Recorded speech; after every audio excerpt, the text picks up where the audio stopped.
Dino Dan from Cypress, California, and you're watching the BBQ Central Show. Start the game! Let's go! We'll do it live. Okay. Well, do it live! I'll write it and we'll do it live! So to get that perfect barbecue, you use wood. Are you sure it's safe? Whatever. We put the lighter fluid on, strike your match, and... Oh! Should we call the fire department? That might be a good idea.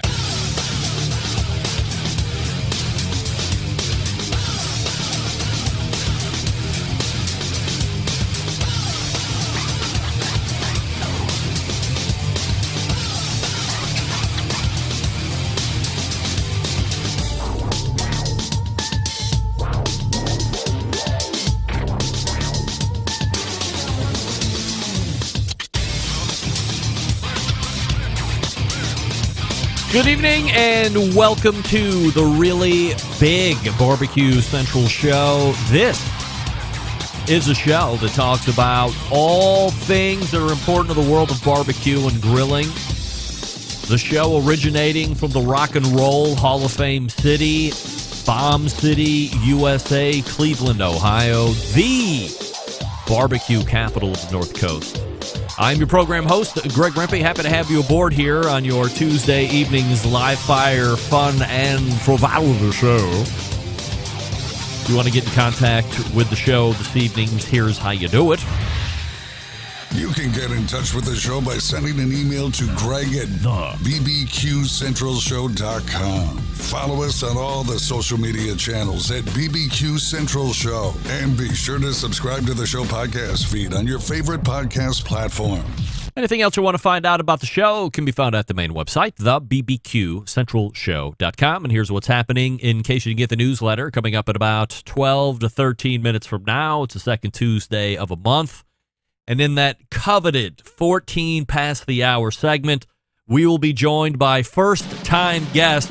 Of course, I'm just kidding. Joined by 16-year guest Meathead from AmazingRibs.com.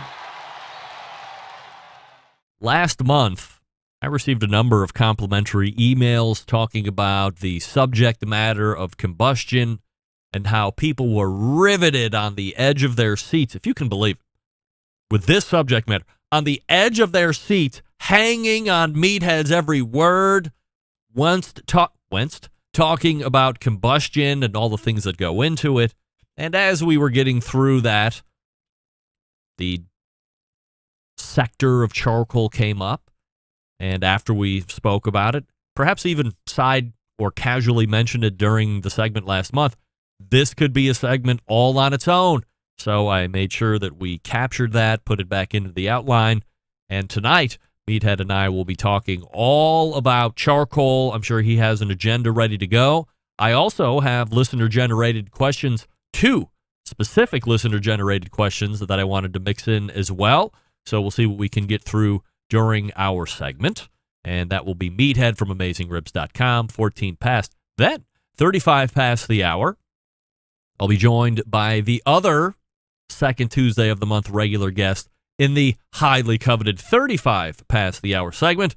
He is the contributing editor to Southern Living magazine, the author of The Q Sheet, a food critic, and the list goes on. Robert Moss joins us, robertfmoss.com, his website. If you would remember, you know what? I'm going to hold off on saying what I'm about to say because I don't want to screw the pooch here. However, things that we will be talking about tonight include yet another take on rice and the Carolinias.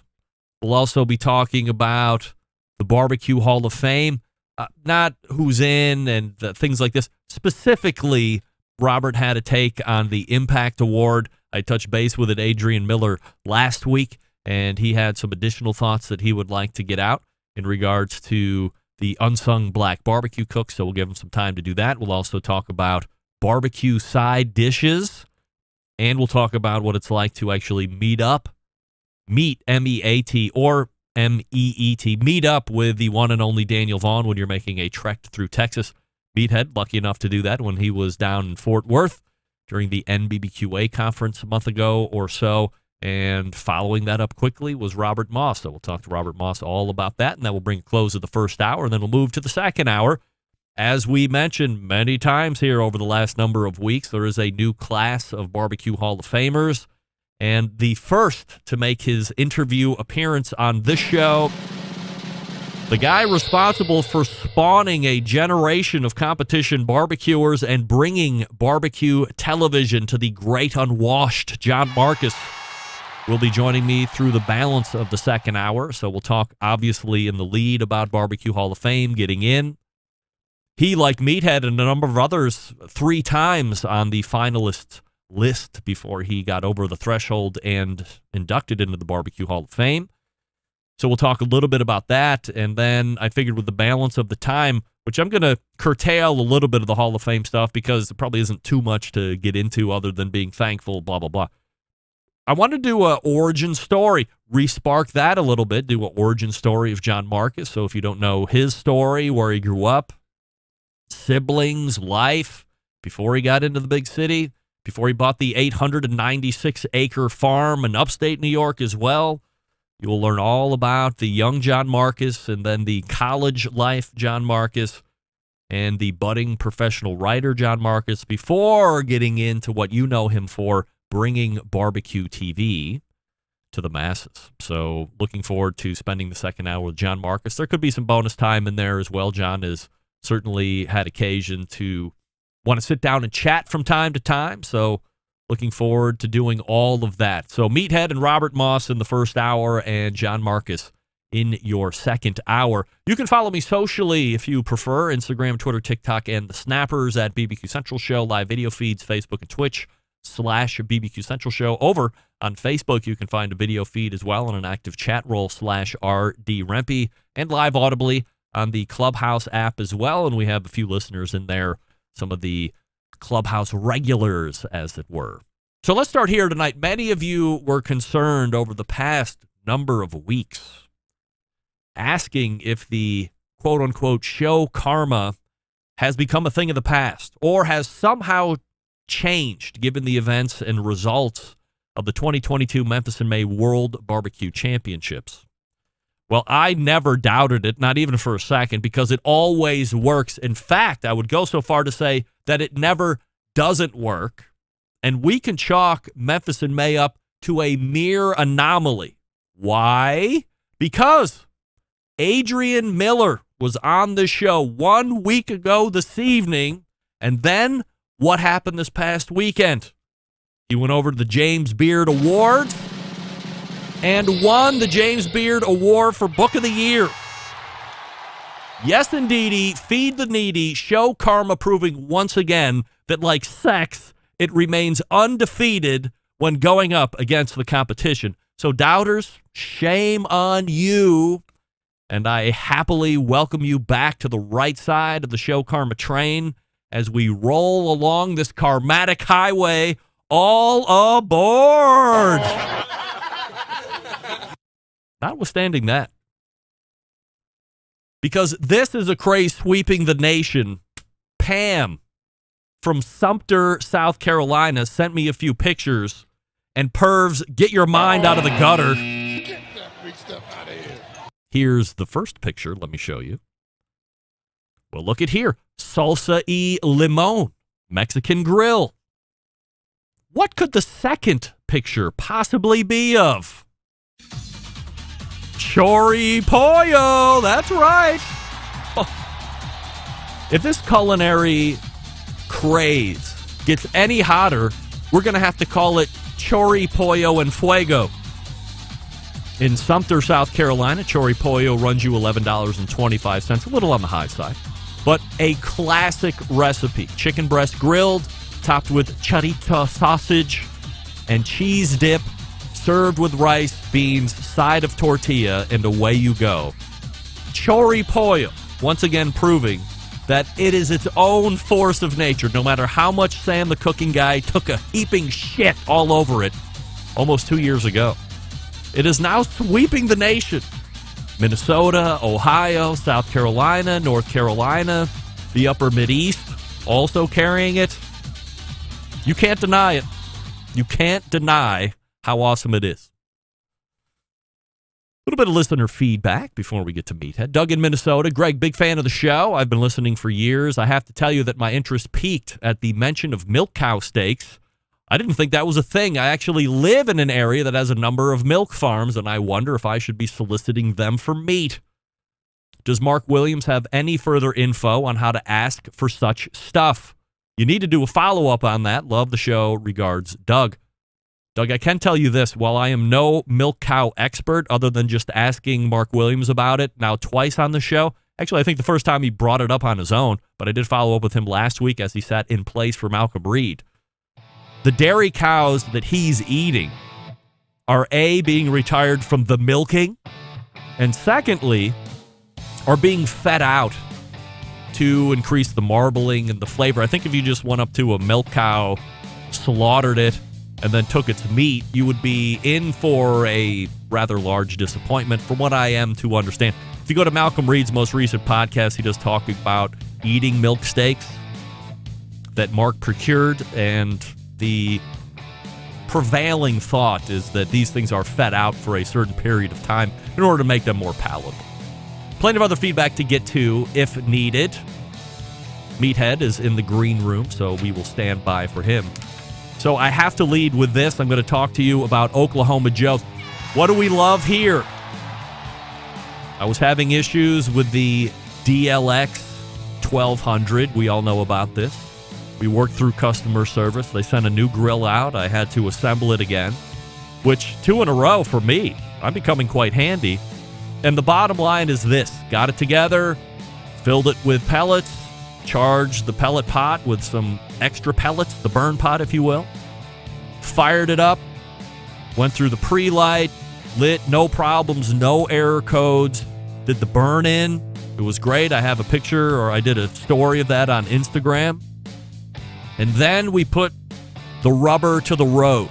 My sister-in-law contracted me to do a pork butt cook for my niece's high school graduation this past Saturday. 3 pork butts go on Friday night, set at 225, nice and low. Let them roll overnight. Checked them around 7 o'clock in the morning. Color was right where I wanted it. Wrapped them up and brought them to finish. Took them off around noon. This thing held temperature great. The pellet consumption was at the minimum. We're obviously in a little bit more of a warmer thermal cycle here. We're not in the midst of winter anymore. But pellet use was minimal. Temperature was dead on. Had a nice thin blue smoke rolling out of the dual stacks. And there's not a huge amount of tech on here other than having that nice big LCD screen. You can set your temperatures real easily. There's a bunch of internal meat probes if you want to use those, but I just use my visual tactics and my thermopen to figure out where I want to be. And I'm not even shooting for temperature. It's just by feel. And the Oklahoma Joe's Rider DLX came through like a champ. Now, what I'm really excited about is using the sear feature for steaks. Hopefully I get to that this weekend. Find out more by visiting oklahomajoes.com. That's oklahomajoes.com, where we're back with Meathead right after this. Stick around. You're listening to the BBQ Central Show, presented by the Rider Deluxe Pellet Grills from Oklahoma Joe's.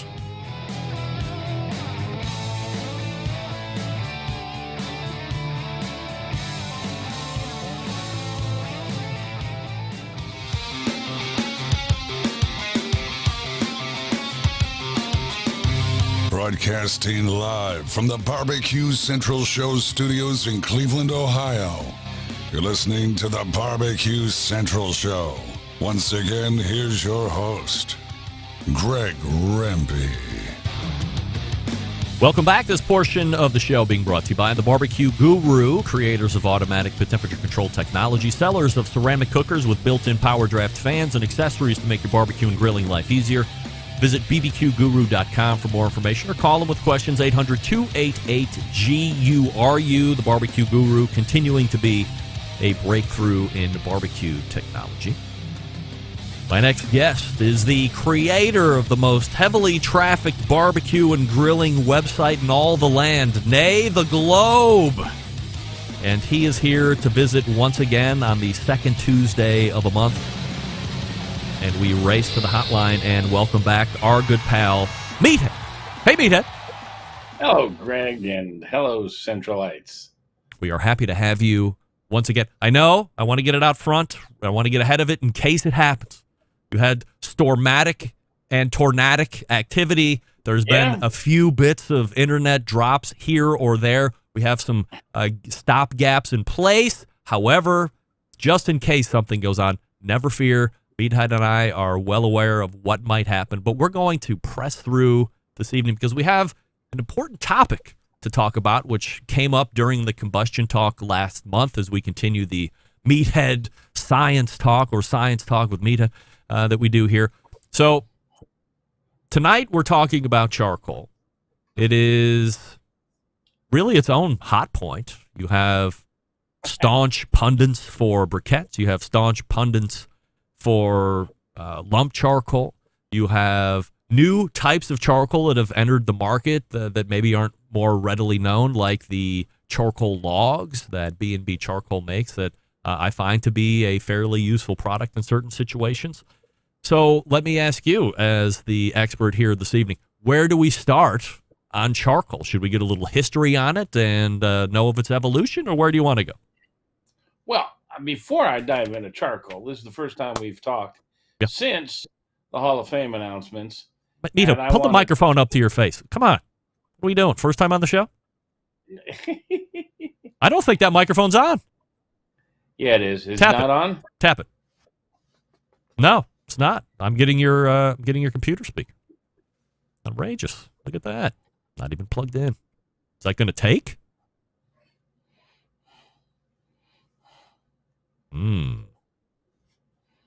See what happens when the cord falls out? All sorts of shenanigans. How's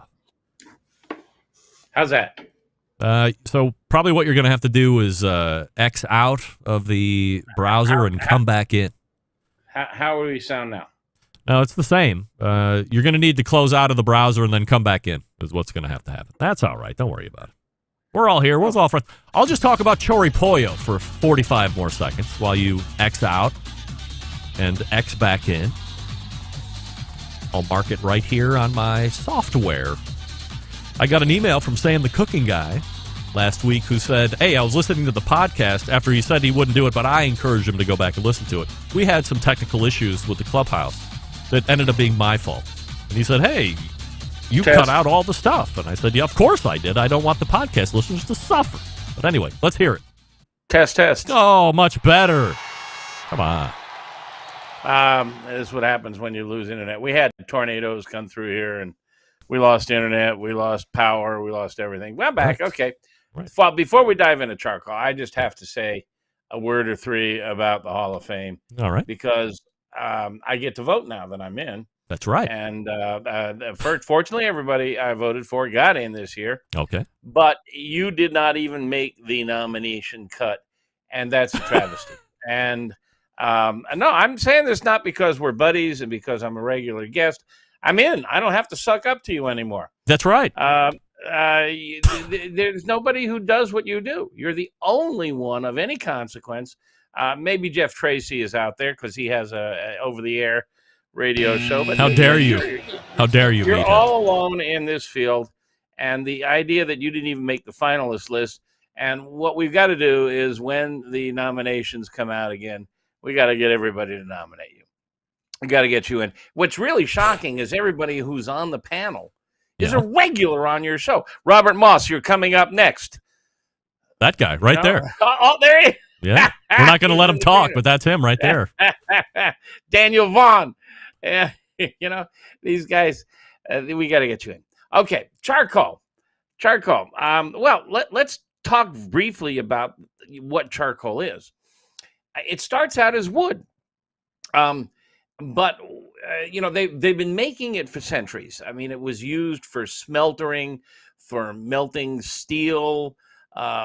Basically what it is you take wood and you put it in a low oxygen environment and you let it burn and smolder. And what happens is a lot of the volatile compounds and the stinky stuff burns off, and you end up with a compound that has more energy potential than wood, and it's lighter weight and burns longer. And so it's just been a great tool for industry and, of course, for backyard cooking for years. And the history of charcoal in America and for barbecue, there's a direct line from Henry Ford, the automobile manufacturer, and his, I think it was his cousin, Ellsworth Zwoyer, and another guy named Kingsford, because Ford, when they were building cars, a lot of the cars were made out of wood, and they're trimming the wood and sanding the wood, and there's a lot of sawdust, and Henry just hated wasting sawdust. And so they came up with this technique for turning sawdust into little pillows of charcoal. And then it became an industry. They named it Kingsford. And Ford was even selling barbecue grills for a long time. And he and a bunch of his buddies went on cross-country trips, because in those days, roads weren't paved. And the idea of going cross-country and camping, glamping, they were doing glamping. They had their servants and butlers come with them, and they would use their Kingsford charcoal. So that's, where it starts. Today, as you pointed out, the big debate is briquette versus lump. And so let's just talk about the differences between the two. Briquettes tend to be made from sawdust and or wood trimmings that are ground up and then burned in these retorts. It's like a giant pressure cooker with very low oxygen until it turns into what they call char. And that's what charcoal basically is made out of, char, and almost pure carbon. And then they have to try to make it into something that is compressive. They compress it into these little pillows, like the briquettes. And the problem with that is this char doesn't want to stick to itself. So there you go. There's a briquette. Thank you. Greg's showing pictures of briquettes. That's a Kingsford briquette. There's a little K in there. And the problem is they don't stick together neatly. So they use cornstarch or other starch materials as a binder. And there are other additives that they often add that help it release from the mold, help it ignite faster, help it burn better. But they're all relatively unobnoxious natural products, but they are additives. Now, on the other side of the coin, there is lump charcoal. And lump charcoal, Greg is on top of it. He's showing a picture of a piece of lump charcoal, which is basically a hunk of wood that's been chunked up or chopped up, and it's been carbonized or turned into char, and it will burn on its own. They don't have to grind it into a powder. They don't have to compress it into a pillow. It doesn't need any additives. It has some issues. It has to be carbonized thoroughly. If it's not carbonized thoroughly, if there's still lignin and cellulose and other compounds in the center, you'll see it snap, crackle, pop, and it will generate a lot of smoke. Now, my attitude is I'm a control freak. And anybody who's listened to me over the years, talking to you, and we always get into technology and the science, is I'm a control freak. I want to run the show, not to have the show run me. And I don't want smoke from unknown sources. I don't know what's inside of that lump, and even the best lumps. And some of them are the size of softball. And you open a bag of lump, and you get some the size of softball and some the size of a thumbnail. And so they burn unevenly. There's a ton of dust in those bags. You get the snap, crackle, pop. You get a lot more smoke. Now, the smoke is nice. It does flavor it. But I would rather have smoke from a known source. In my world, charcoal is for heat and heat only. And wood is for flavor. So in my world, I'm going to use charcoal briquettes. And one of the reasons I like briquettes is because a charcoal chimney, the Weber chimney, which is your industry standard, holds 80 briquettes. And that's a known quantity. That's an entity of energy. Half a chimney is 40 briquettes. So I can control how much energy. It's like turning the dial on your stove. I can control how much energy I'm getting from a chimney. So I light the chimney and I get the charcoal fully ignited, covered with ash, and that says it's fully ignited. Now, a lot of people say that the additives give it funny flavors, but I don't think it's the additives that give it funny flavors. And I think the problem is also with lump. It's when it's not fully combusted. We talked about combustion last week, and how while wood is starting to burn, it emits a lot of gases that create funky smells and flavors. Well, so does charcoal. So you want to get it fully ignited. Now, this causes some problems if you're using something we like to call the minion method. And the minion method is where you're going to take a big pile of unlit charcoal, you're going to dump some lit charcoal on top, and it's like a fuse. The lit charcoal catches the unlit charcoal on fire, and when it does, it will give off these combustion gases, which I personally can't taste. And I got a pretty good palate. I think I've bragged I won wine tasting championships in a previous life. I don't notice it, but I hear people, and I trust these people. I think they can taste it. Everybody's sense of smell and taste is different. We have what they call anosmias, blind spots, and I just don't notice it, but I know other people do. So the key is to get the charcoal fully lit. Now, there is a whole new generation of charcoal out there that is just, the briquettes rather, that are out there, that is just hardwood and a little cornstarch. No other additives, no borax and stuff, which you find in Kingsford Blue Bag, which which I think is innocent. If you're concerned about having something natural, and I think that's part of the appeal of lump charcoal. It looks like wood. It looks like tree branches. It's chunks. It looks natural, and I think it appeals to a lot of us who are given to organic foods and natural foods. It just feels more natural. I don't think it's a heck of a lot more natural, and I think the briquettes give you more control than lump does. So I lean towards the briquettes. Now there's this new generation of briquettes that are just hardwood and some cornstarch, and there's even a few. Let me just pull up a little note here. I was making a note prior to this conversation here. For example, like Kingsford Blue Bag, which is the most popular charcoal, and which is usually on sale in May and June. So you want to get down to the hardware stores and take a look, because it's often really at deep discounts right now. Kingsford Original Blue Bag has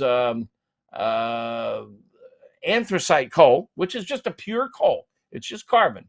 Yep. It's nothing to be scared of, but it's really high density coal, a lot of energy. Also some mineral charcoal, which is, again, pure coal, cornstarch, sodium nitrate, which is what you've got in ham and hot dogs, limestone, which is marine organisms like in coral, and some borax. So these all help with the manufacturing and the ignition process. But Kingsford does make 100% natural hardwood briquette that they claim is all hardwood, no additives. B&B Competition Oak Briquettes also claims no additives. Wicked Good 100% all natural hardwood briquettes claims to have only cornstarch as a binder.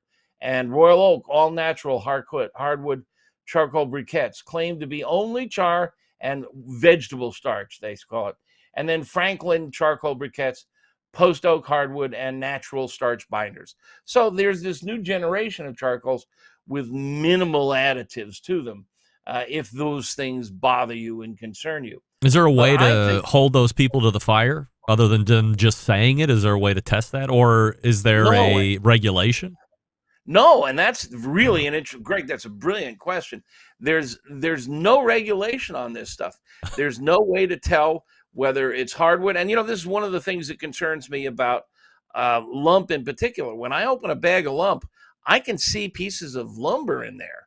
I mean, you can see it's like pieces of 1x2 and 2x4, all squared off and all charred. Now, the question is what's the source of this? If they're tearing down old buildings and using the studs and the lumber in an old building, a lot of them had anti-termite and insect control. They used poisons. They used scary stuff in there. And so I'm concerned about some of this stuff. Also, my readers have been sending me pictures of things they find in the bags of lumped charcoal. And we have pictures of plastic, of nylon rope, of computer parts, metal. So, I mean, it sounds like I'm on the Kingsford payroll, but I'm not. I just like the control that briquettes give me, and I like to get these with minimum amount of additives. And I'm not alone. Consumer Reports did a research project on it, and they came out on the same side as me. They interviewed me, and they agreed with me. And one of the best things I've come across, I was talking to a bunch of really good competition people. Harry Sue of Slap Your Daddy Barbecue. I think he's a guest on your show occasionally. He's one of the top competitors year in and year out. He told me, I buy whatever's on sale.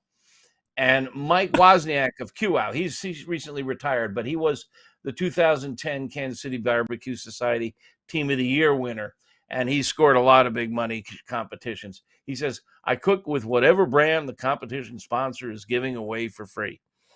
Charcoal is for heat, wood is for flavor. So this obsession over lump versus briquettes, I think what's far more important is the quality of your meat, the quality of your rub.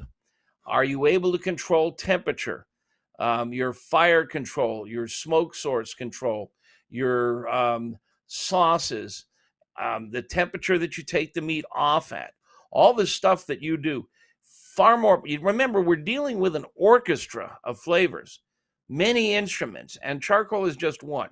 And I think almost all the other instruments are far more important. Obsessing over charcoal, I think, is a lot of wasted energy. Meathead joining us from AmazingRibs.com. So you answered, probably unknowingly, the first question that I had about Minion method and how that's different from lighting up everything and having everything ignite properly. So the second listener-generated question I have comes in from Bob in Tulsa, who says, can one really taste a difference from oak, hickory, mesquite, or pecan charcoal while grilling a steak for 10 minutes or so? Love the show, Bob in Tulsa. Well, that's a loaded question because there's lots of parts to it. I can't taste the difference. And I certainly, now we're talking about charcoal, but if I can smell the difference in wood. Mm-hmm. Now, if somebody throws cherry wood on the fire and somebody else throws hickory wood on the fire and they're right side by, I can smell one and the other. Yes. I can't taste the difference, though. When they're done cooking, for some reason or other, it may just be my anosmia, I cannot tell the difference in taste. But, boy, I can sure smell the difference. Hickory, a lot of those woods, particularly the mesquite, have really strong aromas. I can smell them. In charcoal, no, you can't, especially if they're fully ignited. And then the other part of the question is cooking a steak. Now, we both know that you're going to cook a thin steak really hot and fast. So it's not really exposed to smoke for long.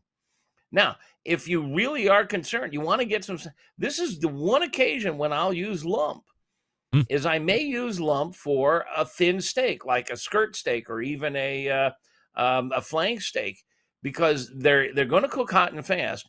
I do want some smoke. I'll throw some wood on there, but lump does smoke more than charcoal does. And so I'll, or even a fish fillet or something, I might use lump for those. But in general, I'm a briquette guy. And again, for me, charcoal is for energy, for heat, and wood is for flavor. And I fiddle with all the different kinds of woods. And that's a whole nother topic. We talked about combustion last month. But can you really taste the difference in all the woods? There's a tough one. I'm going to ask you or show you this picture, and I want your take on it. You're going to think I'm baiting you before we get to Robert Moss. You're always baiting me. I know. If there's a pineapple in this picture, I'm hanging up right now. Is this safe to cook? There is a pineapple in the picture. But look at this thing. Meathead, you son of a gun. It's a full pineapple. It's been cored, obviously, and it's been stuffed with a pork tenderloin. Is this something that you would even remotely think about cooking? Well, that's a pineapple koozie. Gross. I love it.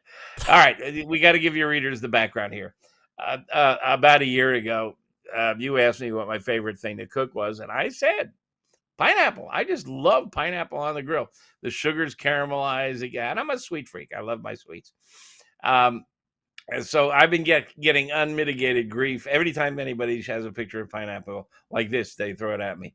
And tonight, my wife gave me this. Tonight we had an omelet for dinner, and I have some Oregon morels, and she wanted me to put them on a steak, and I forgot to defrost some steaks. She wanted me to run out to the grocery and buy it, and I was too lazy, and so we just made a marvelous omelet. And I sat there in the middle there, and I said, this omelet's better than a steak. And she says, you better not tell Rempy that, because he's going to make another video cartoon of Meathead eating an omelet. I'm certainly a fan of omelets, no doubt about it. But so when you see that, is that honestly? I mean, can you cook that safely? Is it going to be good to safety standards? Safety is internal temperature, and that pork needs to be cooked to a safe temperature, and in general, it should be in the 135 to 145 range. Yeah. It's whole muscle meat, so interior is generally pretty safe. I wouldn't worry about it too much. The fun thing about it is that the pineapple contains enzymes that are really good at tenderizing meat. Mm-hmm. So my gut instinct, but it really is only going to get at the surface. It's not going to go deep. I think it's a fun thing to try. You're going to probably have to cook the hell out of it to get that meat cooked to a safe temperature. But it just looks like great fun, and I'm not sure I'm going to run out and try it tomorrow, though. Fair enough. If you have any other questions on charcoal or combustion, we might take up that smoke, flavor, and aroma thing next month, but we'll talk about that off air. You can go to AmazingRibs.com, where everybody else goes for all of their barbecue and grilling information, and you can see Meathead right here on the second Tuesday of every month. Meathead, always appreciate the time. Yes. One last word. Yes. We mentioned the word omelets. Yeah. I do more than grill, and I'll challenge anybody to make a better omelet than I can. I have a secret, and it's not a secret anymore. My recipe's on the website. Go to AmazingRibs.com, search for omelet, and try my omelet recipe. There's a secret ingredient, and it's just effing awesome. All right. Meathead, always appreciate the time. Oh, fun talking to you, as always, Greg. There he is. Meathead right there. So not only go to the website for the barbecue and grilling info if you're a fan of omelets, and who's not? Go to the website, AmazingRibs.com, and then search for omelet recipe. And then check out Meathead's omelet recipe. Make it, and then give me feedback through the course of the month, and then we will let him know it's a winner or it's a loser.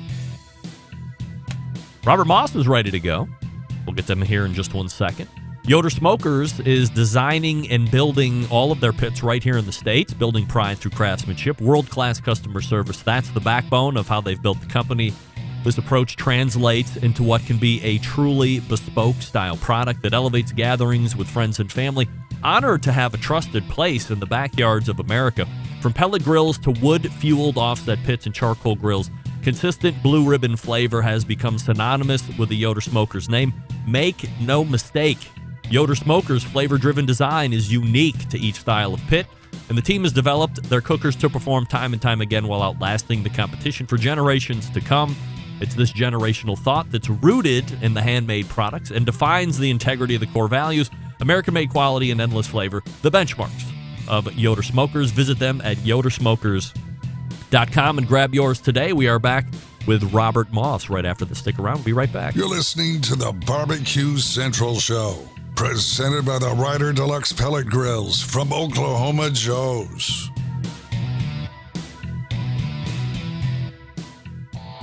Howard Stern, Jim Rome, Dan Patrick, and Greg Rampey. The Mountain Rushmore of talk show entertainment. Now, let's get back to the Barbecue Central Show. And we thank Meathead for joining us last segment from AmazingRibs.com. The portion of the show being brought to you by cookinpellets.com, your number one source for quality wood pellets for all your pellet-driven cookers. Visit cookinpellets.com for more information or to purchase or to see what other products they have to make your food a little bit more smoky. My next guest, the contributing barbecue editor for Southern Living magazine, also authors The Q Sheet, restaurant critic, and the list goes on. Let's race to the Oklahoma Joe's Smokers Hotline and welcome back friend of the show, Robert Moss. Hey, Robert. Hey, Greg. So are you a charcoal, lump charcoal or a briquette charcoal guy? I have bags of both in my garage right now. Unlike Meathead, I'm not as dogmatic about either one. I tend to go back and forth. I tend to use briquettes when I'm doing something like the hamburgers and steak, nice sort of easy, even heat. I think it holds heat well. I tend to use lump if I'm like, doing more barbecue kind of stuff, but I'll use whichever one I have on hand. And I'd love to have the time to actually go do a little, empirical side-by-side testing, because I'm sort of suspicious that people can really tell that much of a difference, in flavor and all that. So I'll go either way. And it sort of depends, like some of the competition cooks that Meathead was talking about, whatever's on sale, I tend to go with that. Adrian Miller was on the show last week. He was on a rice junket. A guy from Denver evidently had a passion to find out more about rice, and here we come to find out that South Carolina has quite a rich rice tradition, and it's a certain kind of rice, and maybe it's making some kind of a emergence across the nation, or maybe it's just continually local there, but you seem to be pretty familiar with it. So what's your rice take? Yeah, well, I listened to last week's show with Adrian. I was a little surprised at first. I was like, what? These guys don't know anything about rice. And I realized that when I moved to Charleston back in 2002, having grown up all the way up, up in Greenville, South Carolina, I realized I knew almost nothing about rice either. And it's just such a part of Charleston's history. Since then, I've sort of gotten absorbed in it. Really, rice was the first cash crop of the Carolina colony. It made the fortunes, made Charleston the wealthiest country and wealthiest city in the colonies. And for years, for decades, Carolina gold rice was sort of the prize variety that was grown in the low country of South Carolina. And if you look at if you come visit Charleston and you go visit all the mansions in downtown Charleston or a lot of the plantations surrounding Charleston, that was all built upon rice. Those fortunes were built upon rice, and of course upon forced slave labor. So there's definitely a dark side to the history. But in South Carolina, the rice industry continued straight through the 19th century, even after the Civil War, though it was in decline after the Civil War. Around the turn of the 20th century, it got eclipsed by rice growing in Texas and Louisiana, thanks to the rise of tractors and mechanical agriculture. And the South Carolina rice was grown in swamps, in rice paddy or rice marshes, rice fields that were flooded. In Texas, Louisiana, it was dry rice, and with tractors, you can't really take a tractor into a flooded rice field in the Carolinas. So the rice industry was in a huge decline, and then a series of hurricanes in the early 20th century sort of wiped it out. So we had about 100 years where there was no rice grown in the Carolinas at all. But there were a few farmers in the 1980s, 1990s who found some old Carolina gold rice seed in like these seed banks, and have since started sort of growing these little seed plots. And since a rice industry has reemerged, and so you can buy Carolina gold rice and some other hybrids based upon Carolina gold today. And it's very different than the long grain rice that you would get, from Mahatma or whatever at the grocery store. So certainly rice has a huge role in the Carolina cooking.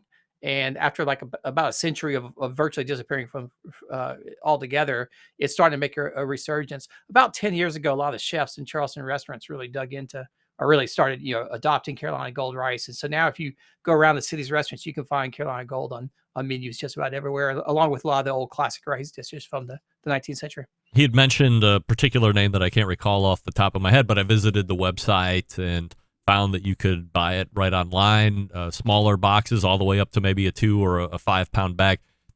I don't know cost-wise what's a good price or what's a bad price, but I just know the minute rice or the Ben's rice that I would typically get up here in Ohio. Is it worth the splurge? And is there that big Yeah, of a well, difference? I think it is. I think Adrian's probably talking about Anson Mills, which is one of the first producers. Glenn Roberts runs that. It's so they brought back a lot of these 19th century heirloom grains. It's considerably more expensive. I would say percentage matter, probably 2 to 3x as expensive as just like a bag of commodity rice. But you're still talking about $5 or $6 for a bag of rice, so you're not really breaking the bank to get it. It cooks differently. Your typical rice that you would just get where you throw in a pot and boil it for 20 minutes in water is a long grain rice. Carolina Gold and some of those other rices are either medium or short grain, so they cook very differently. And then if you actually go back to the old cookbooks, there's a whole different method of cooking rice. So if you ever heard of purloo or pilau or however people say it different ways, it's one of the classic Carolina rice dishes. Similar to it's actually related to rice pilaf and a lot of other rice dishes from around anywhere where the African diaspora, which was the slave trade, took rice growing and rice cooking people. But if you cook it, it's a different way of cooking rice where you're basically steaming it and then allowing it to soak and then sit, as opposed to just sort of boiling or simmering it for 20 minutes. And it fluffs up very differently. And it's sort of a barbecue connection, because not only do we have hash and rice here in South Carolina, which reflects our rice history, but if you go to a lot of barbecue joints in the PD, you'll see a thing called chicken bog, which is a rice dish made with chicken and onions and things sort of steamed inside of it. And that's actually a descendant of purloo and is a classic South Carolina barbecue delicacy. And the difference is you're actually cooking the meat and the onions and all the spices with the rice all together. So it's a one pot dish, not something where you mix in meat to rice later on. Robert Moss joining us here on the show. You can subscribe to his Q sheet. Also visit his website, robertfmoss.com, to see what he has going on. So as I had mentioned, we had Adrian Miller on last week. We were talking about the James Beard nominee, which ended up turning into an award over the weekend for the book Black Smoke. The BBQ Hall of Fame has its inaugural Impact Award this year, the Unsung Black BBQ Cooks. I told Adrian last week that as I was hearing it, initially it smacked a bit of laziness to me. Like, hey, we're just going to say it. We're going to wash out a whole bunch. We don't really have to do any more digging than that. And we're going to feel all real good about ourselves. And he spent some time telling me why that's actually not the case. And you said you wanted to jump in and further add some commentary on that. So go ahead and have at it. Yeah, I just thought there was an interesting conversation. And I thought Adrian's answer was fine. And I have no issue with the way he answered it. The laziness part sort of was what stuck in my craw a little bit. Not so much because I can see how you might think that at first. It's like, okay, we don't want to bother to go, track these individuals down and recognize them. So we'll just sort of, everyone's a winner, right? Everybody gets a medal, right. Which is not the case at all. And Adrian's book, entire book, Black Smoke, which I have here. So congratulations, Adrian, for the Beard Award, a big, very much deserved. And it's a great victory for barbecue, I think, to have a barbecue history get recognized that way. But Adrian and I both have sort of a passion for going back to the 19th century and we've worked very hard to try to figure out who these unknown and unsung barbecue cooks were. Adrian did track down a guy named Columbus Hill, who he writes about to a good bit in Black Smoke. In the latest version, my revised version of my barbecue history, I tracked down a couple of guys who I didn't have in the first edition. One was named Augustus Ferguson. The other was named Pickens Wells. Both are from Augusta, Georgia. But these were just a couple of examples of people we know were there in the 19th century, but didn't really, get. They got a little bit. They were famous in their day, but famous locally where they lived. They didn't really get captured very much in the historical record. And I spent a long time trying to track down these guys, going back to genealogy records, and just really there's very little scraps to base upon. And one of the ways this award came about was in independent discussions. We were talking about ways to recognize. We had lots of nominations coming in from various individuals who, when you look at them, they really were a part of a larger group. Like they didn't necessarily have themselves were they were less important for their individual efforts as being part of a group. And so then in a different conversation, we were sort of talking about trying to look at the Barbecue Hall of Fame a little more holistically, I already has this little metaphor I use, which is like, let's imagine we have a physical Hall of Fame. You're sort of walking through like museum exhibit, and you have pictures over here and pictures over there, and with little plaques, and you're saying, okay, here's this person, here's this famous person. And so, are you telling the story of barbecue from the beginnings up all the way up till today? And this is particularly of interest for us with the Legacy Awards, which are people who've since passed away. And at some point, I think it was me. Somebody made a comment. It's like, well, the problem is, if when you back at the 19th century, you would have all these pictures, but you have no idea who the names are. We actually have lots of these pictures in books of, and mostly black men holding shovels and mops over pits, but we don't know who they are. And so we've put a lot of effort into trying to track them down. We've tracked down a few names, but we felt that was a good group of individuals to give the initial impact award, because they deserve it. These are the men, and mostly men, some women, who defined the tradition and who carried it through the 20th century. But also, it's a group of people who deserve recognition, and we finally get to flesh that out. So a similar answer to Adrian's, I'd take a little bit different angle to it and say, it's not for lack of trying. It's because, and actually, I think this came out of the amount of effort we put into, and frustration that the walls we hit trying to figure out, who were these people who really helped shape the American barbecue tradition, whose names we no longer know. We know you're a big South Carolina barbecue guy. You've written a lot about it. You know probably more than anybody about that subject. And then you take a travel over to Texas, which obviously has been flexing all over the barbecue scene forever, of course, but it seems to have really come to a rise here over the last 10, 12, 15 years, obviously with Franklin, and then the list goes on from there. What did you find with your Texas barbecue travels? Does it meet expectation? Yeah. Is it a little overblown at this point? Well, I will say, I'm on point. This is not my first trip to eat barbecue in Texas, sure, but I did recently get back. And I would say it's been about 10, maybe 12 years now, really since Aaron Franklin blew up big. The Texas barbecue sort of took the American imagination by storm. So I did a lot of travels in Texas. I've been doing the top 50 list for Southern Living for quite a while now. So I did a lot of travels in Texas, up pre-pandemic. And then I'm finally getting back and going and visiting places, and things have really changed. Well, some things have changed a lot, and some things haven't. One thing, certainly started with Aaron Franklin, but really in the last 5 years, the craft barbecue scene in Texas has just exploded. As someone from South Carolina, the problem with Texas is it's so darn big, and there's so many barbecue joints there. It's hard to really do it justice.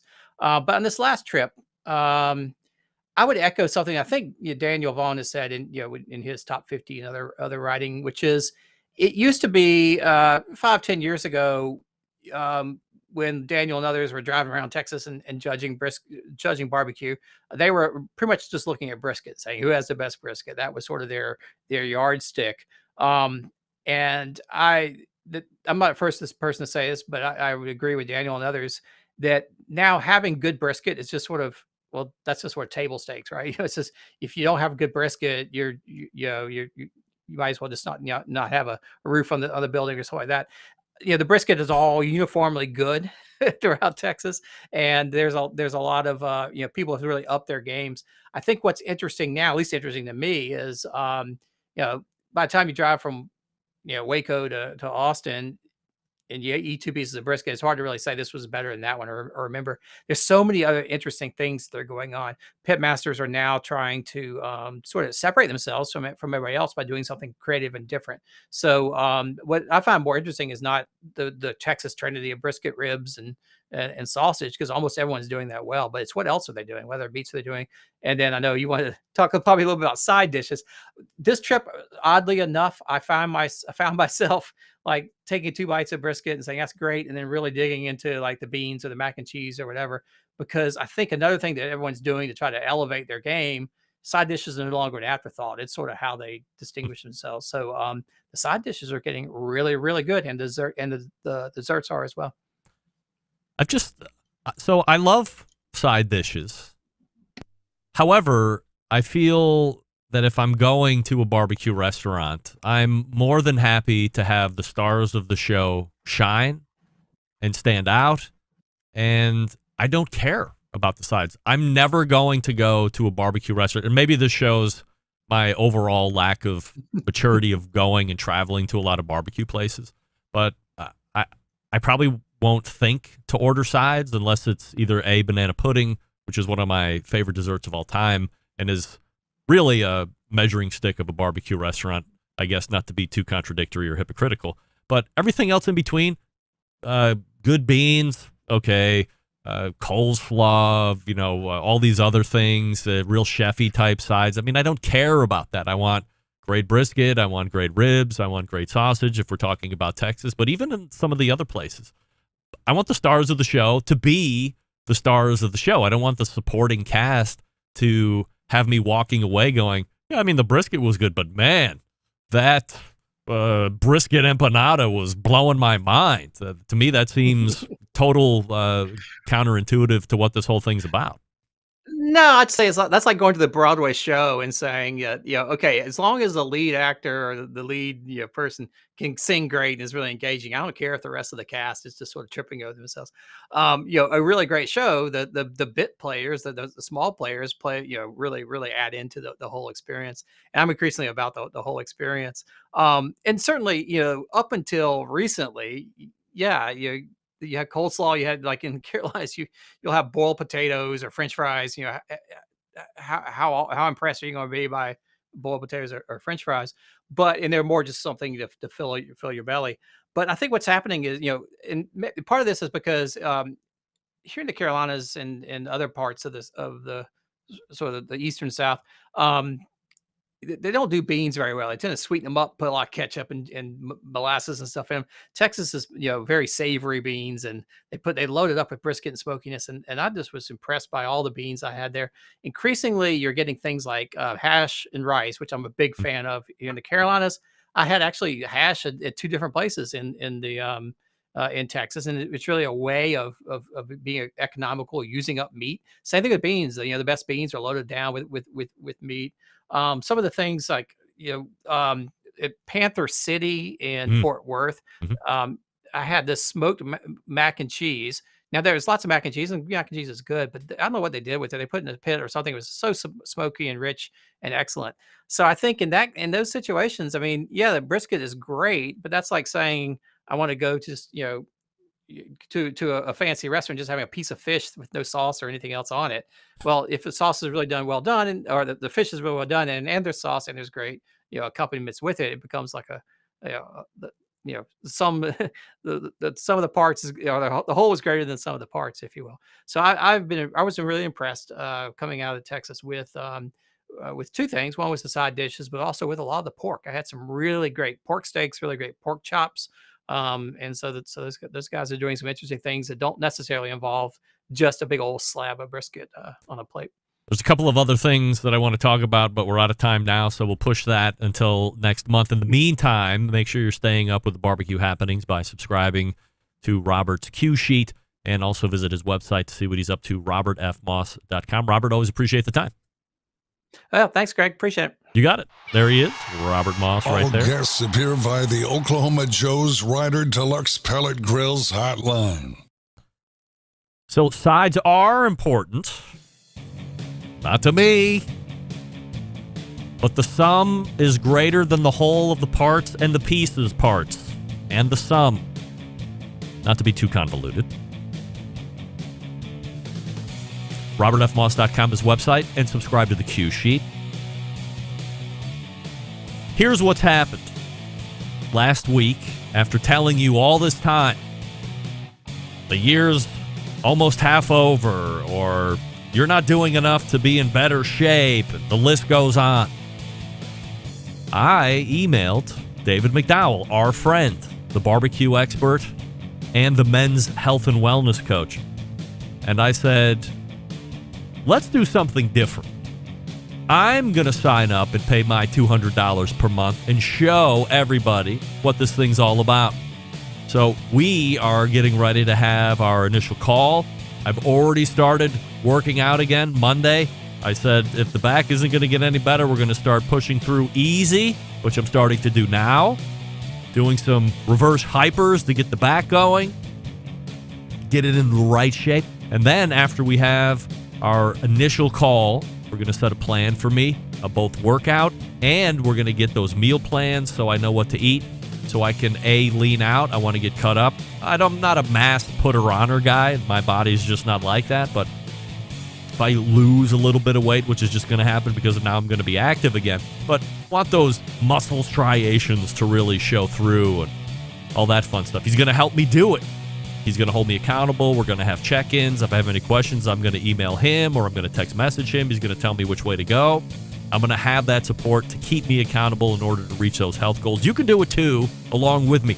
Go to davidleans.com/BBQ. That's davidleans.com/BBQ to sign up right now. Do it with me. We'll do it together. We'll hold each other accountable. And at $200 a month, you kidding me? It's nothing. davidleans.com/BBQ. Sign up right now. I'm doing it right now. We'll wrap the first hour right after this. Stick around. We'll be right back. Continuing to produce incredibly mediocre content in an exceptionally professional way. You're listening and watching the BBQ Central Show. Once again, here's your host, Greg Rempe. And we thank Robert Moss for joining us last segment. RobertFMoss.com, and sign up for that cue sheet if you want to read the happenings of the live fire industry in his eyes. This segment brought to you by Fireboard. Monitor up to 6 different temperatures simultaneously. Connect to Wi-Fi for cloud-based monitoring or connect via Bluetooth. If you have Alexa or the Google Assistant in your home, you're in luck. Fireboard, fully integrated with both. Find out more by visiting fireboard.com or call 816-945-2232. That's 816-945-2232. The good folks over at Fireboard.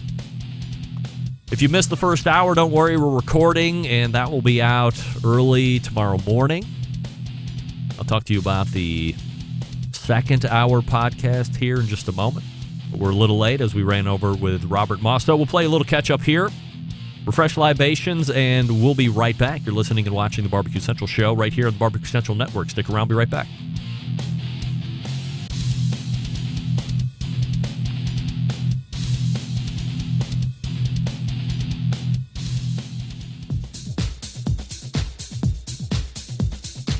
Happy to have you aboard here for the really big barbecue show. Boing. We cook because we have to, and we grill because we want to. Hit me. Fine, how's it going? You have a great show. I'm a big fan. Boing. So what seems to be the problem here? This man looks like he's dead, and he's in the crackle. Charbono! It's all about the charbono, dude! Succulent fish. What? We ate 2 feet for wiener. Oh, listen, Libertius, shut your face. I'm shaking like a dog shit peach seeds. We have top men working on it right now. Top men. And welcome into the second hour. You're watching the BBQ Central Show. You're listening to the BBQ Central Show. We talk about barbecue and grilling related items, only the most important items that are gracing the live fire stage at the moment. And brought to you right here in Bomb City, USA. Bomb City, USA. Cleveland. Boing. Still to come on the show this evening in about 10 or 11 minutes from now, John Markus will be joining me, newly minted BBQ Hall of Famer. You can follow me socially at BBQ Central Show on Instagram, Twitter, TikTok, and Snapchat. Live video feeds of the show on Facebook and Twitch/BBQ Central Show, also on the YouTubes/RD Rempe. And we are live audibly on Clubhouse as well if you'd rather just listen and not watch, and I certainly understand that. You can also get an ad-free podcast feed experience through Apple Podcasts. So if that's how you take in the podcast and you don't want to hear the ads, just subscribe and they will magically be removed for you. Coming up on the best moments of the BBQ Central Show in 10 minutes or less this Friday, episode 233, taking you back to June 7th of 2011, where you will find me having had a conversation with Jeff Stith, who was at the time the pitmaster of a team called Big Creek Barbecue.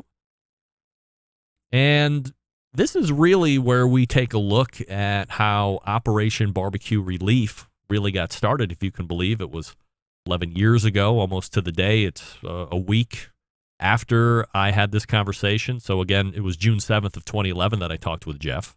And if you don't know the very beginnings of Operation Barbecue Relief, there was an incredibly intense storm system that moved through Joplin, Missouri, that spawned a widespread of tornadoes and incredible destruction and damage.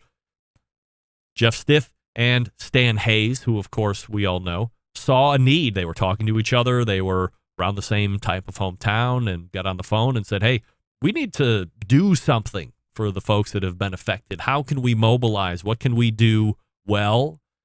And how can we put what we do well into motion in order to help first responders, in order to help people that have been affected by these storms? How do we do this? And they brainstormed some ideas, and within 24 hours, they were putting a plan together that saw 8 different states and various pitmasters saying, hey, we want to come in and help cook, or we want to donate money, or we want to donate food, whatever the case may be. They had some connections into Sam's Club through Carolyn Wells and KCBS. So leveraging all that they could, put together that first Operation Barbecue Relief effort. And certainly we all know what it's grown into now. And it's an award-winning organization. This specific one, a great listen for those that don't know how Operation Barbecue Relief got started. It'll be just a 8-9 minute sample, but you can certainly go back in and get the whole show if you would prefer, by clicking on the link that is in the show notes as well. So you can hear all about how Operation Barbecue Relief got started. And again, that's coming from a June 7th, 2011 interview that I did with then pitmaster of Big Creek Barbecue, Jeff Stiff. I don't know if Jeff is actually still into competition barbecue or not, but he had a great spice wine smoker back. I mean, that thing was awesome. Don't forget, if you want to hear a past guest or segment again that might be lost in the archives, email John, Jon, at thebbqcentralshow.com. He's the executive producer of the Best Moments Show, and let him know what you would like to hear. He'll do his best to meet your expectation. Upcoming shows for the rest of June include visits from newly minted Hall of Famer Leanne Whippen. We'll also talk with Zach Myron. Daniel Vaughn will make a visit. And, of course, at the end of the month, we know what's going to be happening. The conclusion of Season 3 of Barbecue Central Show's American Idol, where your faithful host and my embedded correspondent from the great city of Utah, Rusty Monson, will be singing in the finals. We have decided on the produced duet that we will play for you in advance of us actually singing live, and that's what makes the finals the most intense part of this now Season 3 of American Idol Barbecue Central Show Edition. Rusty will sing live in Utah. I will sing live here in Cleveland, and then we will turn the voting over to the American public, and we will be crowned a new Season 3 champion. It will not be a repeat. John didn't make it into the finals. He was the returning champion, and Jeff Rice from Season 1 also not in it. He didn't take part this year. He had some other things going on. So this will be a newly minted Season 3 champion coming up in just a few short weeks, so stay tuned for all of those shows. Also, a month, 2 months ago, I had the lead research and developing guy from Kingsford on, and we were talking about the then newly released flavor boosters. There's a lot of people on social media right now that are posting about these flavor boosters. Do your due diligence. I doubt that you will be seeing a lot of naysaying in regards to these flavor boosters, but there's an article through Mel Magazine that was penned that was completely independent. This person is not sponsored. There's no in kind. There's nothing like that's going on, just his straight review. And then he also linked 3 or 4 different YouTube reviews, also independent, not sponsored, on what they thought of the Kingsford flavor boosters. So if you're interested in seeing that, I posted it on Twitter a little bit earlier. And if you're not into Twitter, you don't like doing social media, just email me that you'd like the link. I'll go ahead and copy it and send it over your way. It's a little bit of an interesting read. It might be a little bit counter thought than what you're seeing a lot of on social media. So let me know, Greg at thebbqcentralshow.com. And I missed a couple of these before we get over to John Markus here. Some more listener feedback. Jim in West Virginia writing in, Greg, longtime fan of you and Sam the cooking guy. Glad you were able to reunite last week for the normal hijinks and nonsense. Jim, really, it's fun and frivolity. However, he continues to write, did you guys get a little testy with each other when going into the Pittsburgh steak talk? As a fan of the show, there's no better segment than this one. You guys should consider doing a podcast together. Regards, Jim. Jim, thank you for writing in. Not testy. I've talked to Sam 2 or 3 times over the course of the last 7 days. We're fine. Remember, much like my next guest is going to be able to confirm, while the show lives to educate and bring the best guests to the stage, I'm also into entertainment. So if it appeared that Sam and I were getting a little testy with each other, more entertainment than anything else. So don't worry about that. Mike in Colorado writing in, Greg, I'm here to tell you that Adrian Miller is easily the most underappreciated guest you have on the show. Very accomplished. He has awards. Now another James Beard Award, by the way. He is also doing new research. He is always pushing the envelope in the food world, but most importantly, he is always looking to expand diversity into the things he's interested in. This is shown in the books that he writes and how he has helped redefine the BBQ Hall of Fame. You should have him on as a monthly guest. Regards, Mike. I've thought about that, Mike. However, Adrian is a very busy man, and he's into a lot of things. And those that are into a lot of things typically aren't available monthly. He could be a quarterly guest, possibly, like Daniel. Like Hey Grill Hey, like Jess Pryles. I'll look into it and report back. But thank you for writing in regardless. Let's talk about Big Papa Smokers, the one-stop online shop for all things barbecue, a curated selection of only the best outdoor cooking and grilling supplies, getting you on the path to better barbecue results in no time. Big Papa's known for the championship rubs and seasonings, popular flavors like Sweet Money, Cattle Prod, Cash Cow, all proven winners on the competition circuit and in the backyard. Big Papa's offering 13 perfectly balanced flavors that transform ordinary meals into extraordinary. In fact, new stuff that is out right now that I have to try. They're also the owner of Granny's Barbecue Sauce, so if you're looking for a new go-to sauce that will please everybody, give Granny's a try. And they're selling the cookers, right? If you're looking for a versatile smoker that's easy to use, check out that Mac 2-star General Pellet Cooker. Big Papa Smokers, the exclusive Mac dealer, even offering special packages. If you're not a fan of pellet smokers or you don't really know what grill you want or need, call them and ask questions. That's what they're there for, 877-828-0727. That's 877-828-0727, or shop their website, bigpapasmokers.com. That's BIGPOPPA smokers.com. We are back with John Markus right after this. Stick around. Be right back. You're listening to the Barbecue Central Show, presented by the Ryder Deluxe Pellet Grills from Oklahoma Joe's.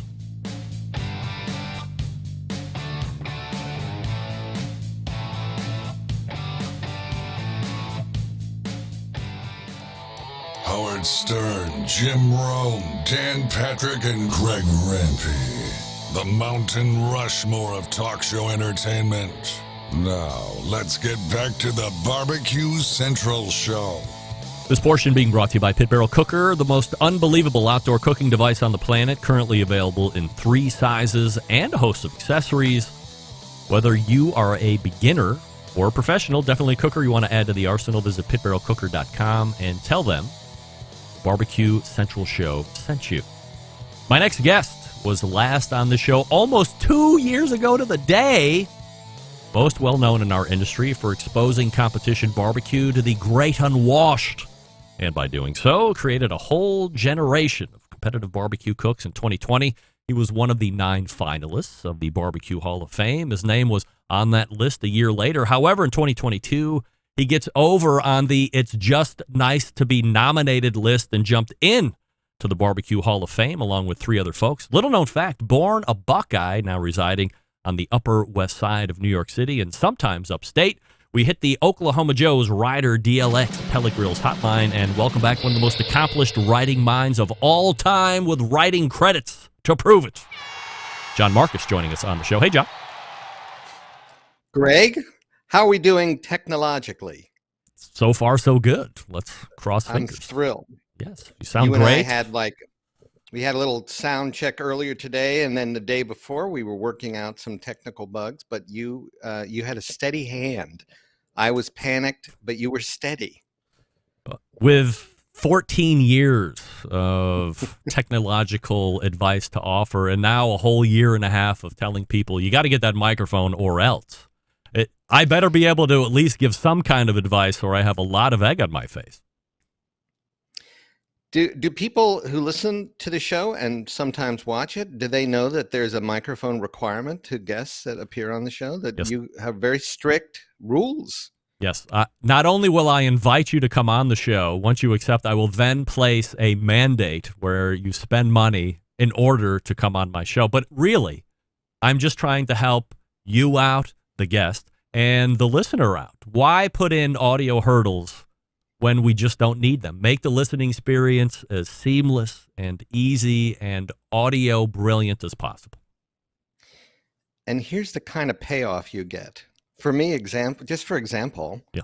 I had no idea I'd introduced the show to the Great Unwashed. See? Until you just said that.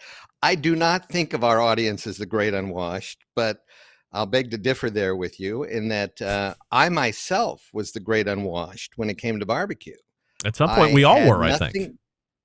That's how you start. You start and with, I believe I've made every mistake possible on my path to really learning how to do it, including a weekend cook I had actually a couple of days ago that was a total disaster. We can talk about that later, but I'm just happy to be here. I'm happy to have you back. As I had mentioned, it's been almost 2 years to the day since you were on the last time. I think the ending subject was pay-per-view barbecue television. It was pandemic, and there was some kind of secret competition going off in Youngstown, Ohio, of all places, if you can believe it, after I dug it out of the guy that was putting it on, but that's neither here nor there. In the meantime, John Markus has gotten into the BBQ Hall of Fame after being a bridesmaid for 2 years prior to that. So what was it like getting the phone call earlier that Wednesday morning now, 3 weeks ago or whenever it was, from Emily Park saying, hey, not only were you on the 9 finalist list, but now you're in the Hall? It was an emotional phone call for me. I mean, I have a feeling that Emily had a few other of those calls to make. But barbecue is very dear to my heart, and it has been really kind to me and introduced me to a large group of people I would have never met, including yourself, had I not done. I mean, it changed my life to a great degree. It also created these really gradated burn marks on my forearms. That's what happens to me when I cook. I always get burned. I see them as badges of honor. I once had, this is something I haven't told many people. I was at a competition once in Connecticut. So, right there, I'm in trouble. But I drove over to Connecticut. I had my team, Central Pork West, and we cooked it. And we didn't do that well, because I'm just going to fault the judging at a Connecticut barbecue contest. It's not. It was. We turned in champion food, I think. Talk about the Great Unwashed. Again, I'm one of the, almost like really executive members of that category. And I went. They had a big new metal trash can for you to dump your ashes in. And my ashes were collected from my smoker and put into a small metal trash can. And I carried it over. And as I tipped it to pour the small trash can into the bigger trash can of all these, these are live coals and ashes still. The heat of what was in my can burned my hands, and I dropped the small trash can into the bigger trash can. Now, you and I, being from Ohio or living in Ohio, we know what silo explosions are like and what they're made of, because it's all these small particles in the air igniting, and that's exactly what happened. There was an explosion. It blew the smaller can about 25 feet in the air, and a big black fireball and smoke ball went up in the air, and I was blown back a little bit. And the next thing I knew, something felt really, really odd. I had a fireball in my pants. No way. Ashes got down into my pants, and I was beating out my groin area. And I had some third degree burns down in the, in the forested area. Mm-hmm. And I'm a mature man now. I mean, I'm in my 60s, so this was 20 years ago. So there was some forest, but it was gone. Oof. And so Scorched that's like earth. one of my initiatives. What's that? Scorched earth. Scorched earth. Yeah, it was like I thought I'd turn around and see Smokey the Bear going like, see what happened. It was really a very traumatic experience, but all of it is like so much learning that you can do every time you cook. So, and all this. So going back to the phone call, all these things kind of came flooding back to me when Emily called me, and she has such a nice voice, and it's such a great call to get when you get the call, because when you're nominated and you don't get inducted, you don't get any calls. So it's like being stood up at a date, you know. It's like you show up at the bar and that person you talk to on the phone doesn't come. But they're so nice about it, and friendly, and what the things that drew me into barbecue were like what the phone call was, and it was very emotional in that way, and I'm very proud of it. I'm very happy to be part of that. You go in with Ed Mitchell, Joe Traeger, and Leanne Whippen. Obviously, you know Leanne very well through TV time and so forth. Do you have any thoughts about your fellow classmates? I don't want to drag it out, but we have other things to get to. But what do you think? Well, I've worked with Leanne, and I just adore her. She's a great chef, and she's also someone who has really put in the time and also succeeded at levels that like only a few people can really dream of, as far as doing restaurants. A restaurant in Chicago, for God's sakes, that's a very big accomplishment. And she comes from barbecue royalty. I mean, her dad was one of the original, like he should be on the Mount Rushmore of competition barbecue.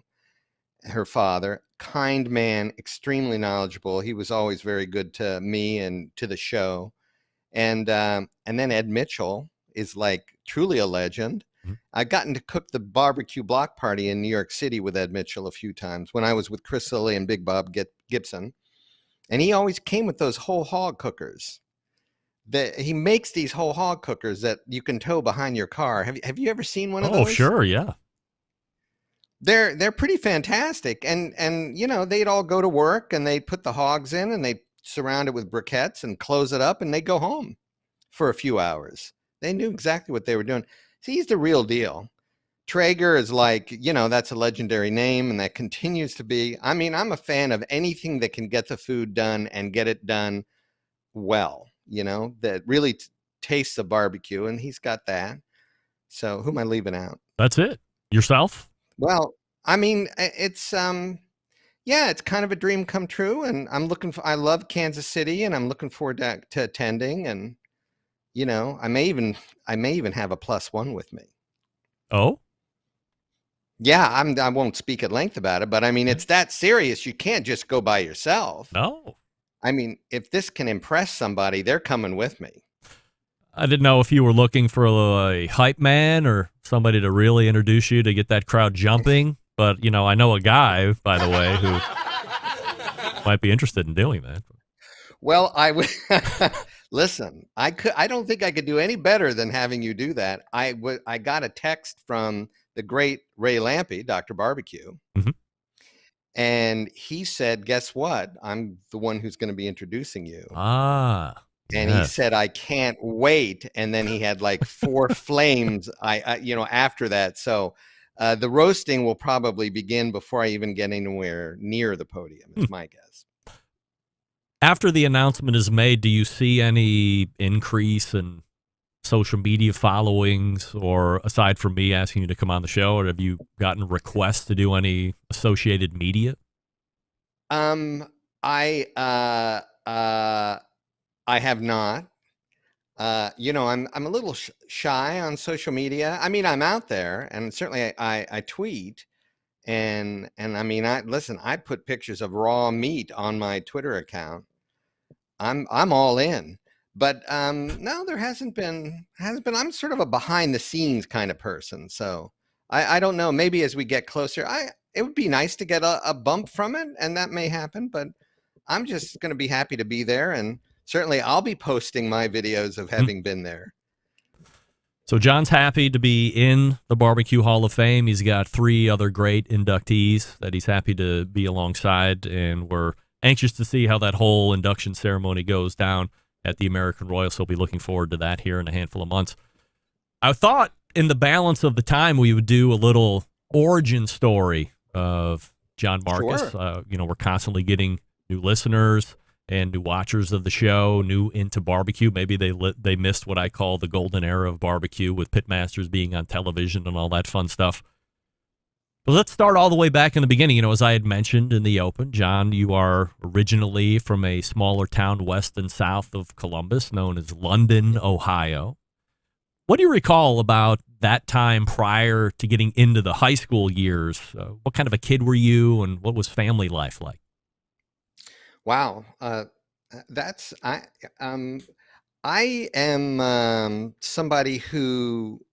Are you still there? I lost your picture. Yes, I just went on a tight shot for you. Many switchers. Well, here. Thanks. I was I was hoping I wouldn't have to get into this. No, I'm happy to. Being in a small town, and my father was one of 2 or 3 town doctors when I was growing up. So we were a known family. I mean, he was, a small town doctor who made house calls and delivered babies into his 70s. Wow. And one of my favorite things with my dad when I would return to town was we'd take a walk around town. It was like 4 or 5 traffic lights. That's it. And I would just point at people sort of subtly. My father, did you deliver them? That was the game we played. And he would go, yeah. Or no, Dr. Bacon. And there was a Dr. Bacon in my town. Dr. Bacon did that one. And so he was known. I went along on house calls with him. I think he wanted to include me on all those things. He was hoping that I would become a doctor, like my 2 brothers became physicians.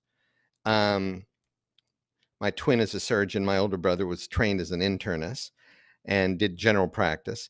I was because I was a twin, we were sort of a yin and yang. The 2 of us were, I would say we were trouble. We were, a small town makes you free. There's no big city worries.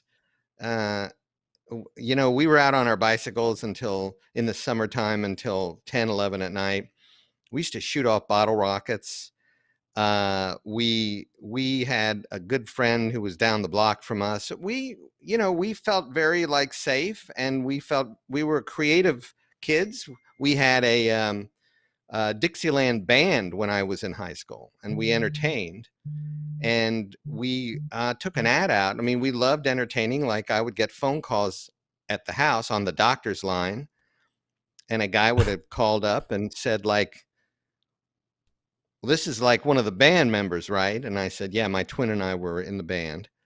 And he would say, well, what kind of entertainment can we get for $75?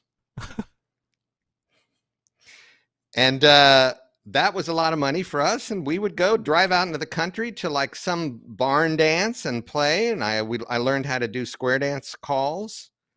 And so it was a very nurturing childhood. In high school, were you a good student? I was a great student because I was great on the curve. So I was the number 2 student. I graduated the number 2 student in my class. Really? With a grade point average of 3.1. Wow. That made me number 2. And the number 1 student in class, Cheryl Pass, who I really wanted to take to the prom, but she had another boyfriend who was actually in the band with us. Cheryl Pass was number one with a perfect 4.0. So academically, I went to college ill-prepared.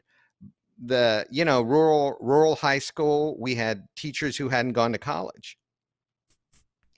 And my brother and I were up to no good. Like, one of the favorite things we did in our 7th grade class, we had a math teacher, and we loved getting little tricks and things from a novelty catalog. I think it was called the Johnson Smith catalog. And our favorite thing was this rubber dog turd. I remember it was called Doggy Done It. And I loved that thing. And we brought it in. And then before our teacher got into class, he was about a minute late getting class. We were there. We put it on his desk.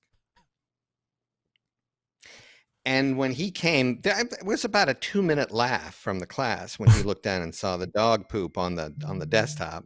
And I just looked up. My seat was next to his desk. I looked up at him and said, "A Great Dane was here." And he said, "You know what? Why don't you two boys stay after class? I'd like to have a private talk with you." And that was the only time in high school I got whacked. Paddle to my asshole, Mr. Morris. Yeah. Big whacking. Character builder. Oh, I thought that was just abuse. Today, you get called in. A teacher probably gets really fired for that, right? Yeah. You can't, Oh, yeah. You don't. Yeah. And but for me, I think I got smacked growing up 4 or 5 times total. And I remember what each time was for. And I'm not on rooftops with a rifle. I'm doing fine psychologically. But I mean, I could go any minute. Yeah. But I'm doing okay. And I think it was okay in my case. I mean, I think it can be a terrible thing. I don't know. Clearly I'm childless. I don't have kids. You're in high school. You mentioned you're in part of this Dixieland band. And in the meantime, you got to take breaks. You have, a downset or an offset. You're writing skits for in between sets, like in the break. So is this where you're starting to foster the writing? At the age of like 15 and 16, I would write these short sketches between playing songs like Please Release Me and, also playing like Jada, which was an old song. One of our band members found a bunch of brittle yellow music in a steamer trunk. So we played old songs. And I would write these sketches and we'd perform them. And it was kind of intoxicating for us to get laughs. And I thought, I might be able to do this.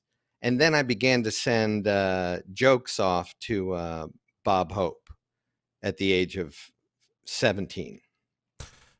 So I thought, if I was reading the timeline correctly, you were, after you did the Dixieland thing, you were sending liners to some syndicated columnist, and he started using was a Buckeye too. Yeah. He was an Ohioan named Earl Wilson. Yeah, and Earl. For a couple of decades, Earl was one of the leading gossip columnists of New York and Broadway and show business. And I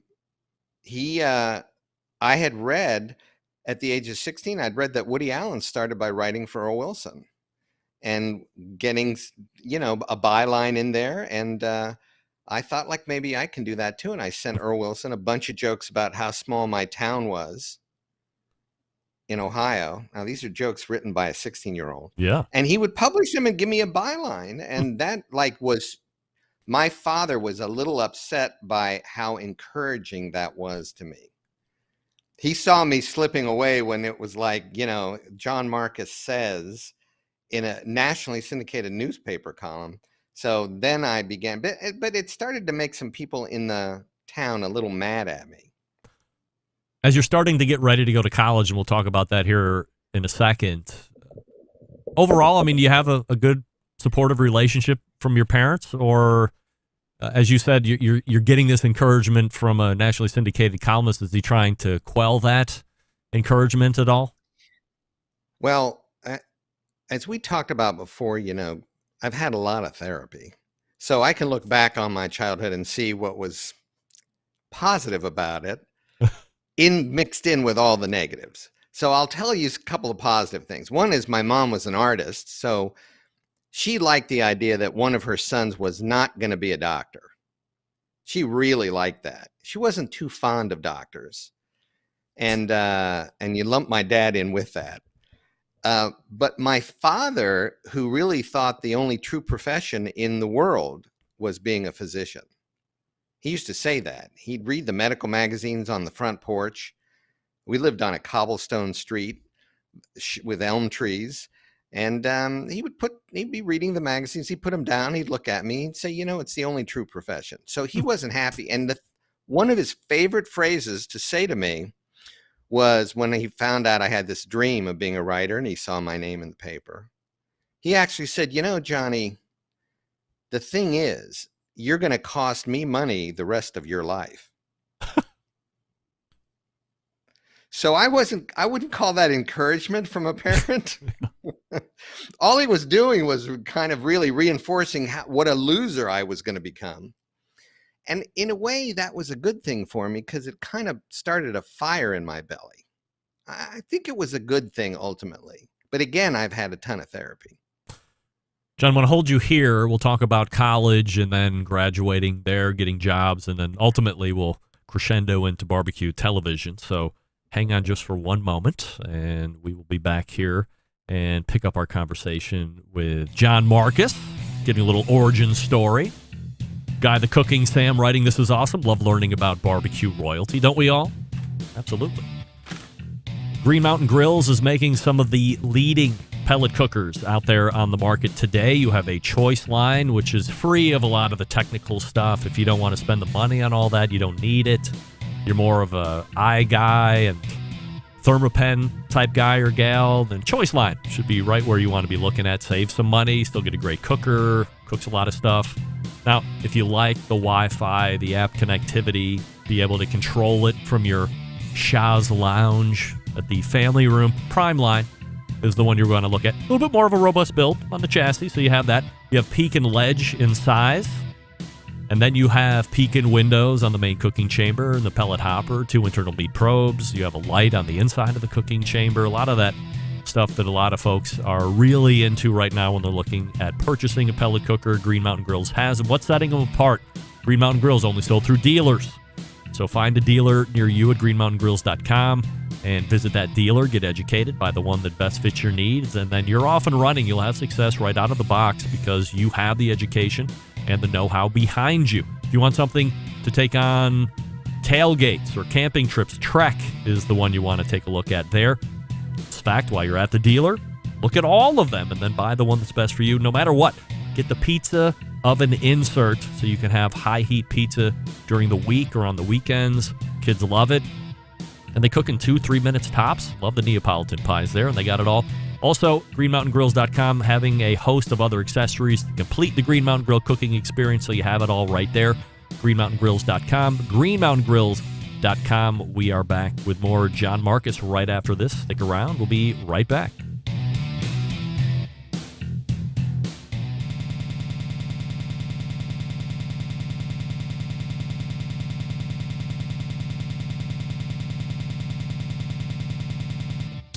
Let's get back to a guy who has more experience giving you his opinion than he actually has cooking. Once again, here's your host, Greg Rempe.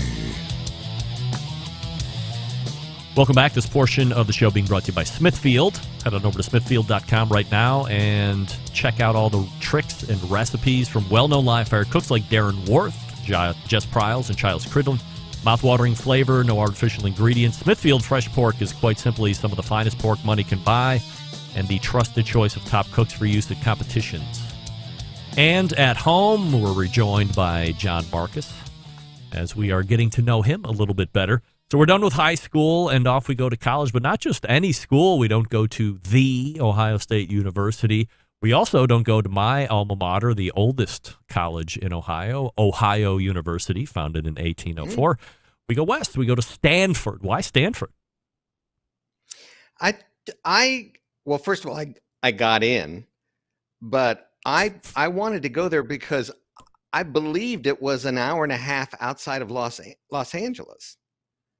And I figured I'd end up there because I wanted to write for TV, but I had no idea about distance. So I chose that, and I just didn't get into any Ivy League school in the East.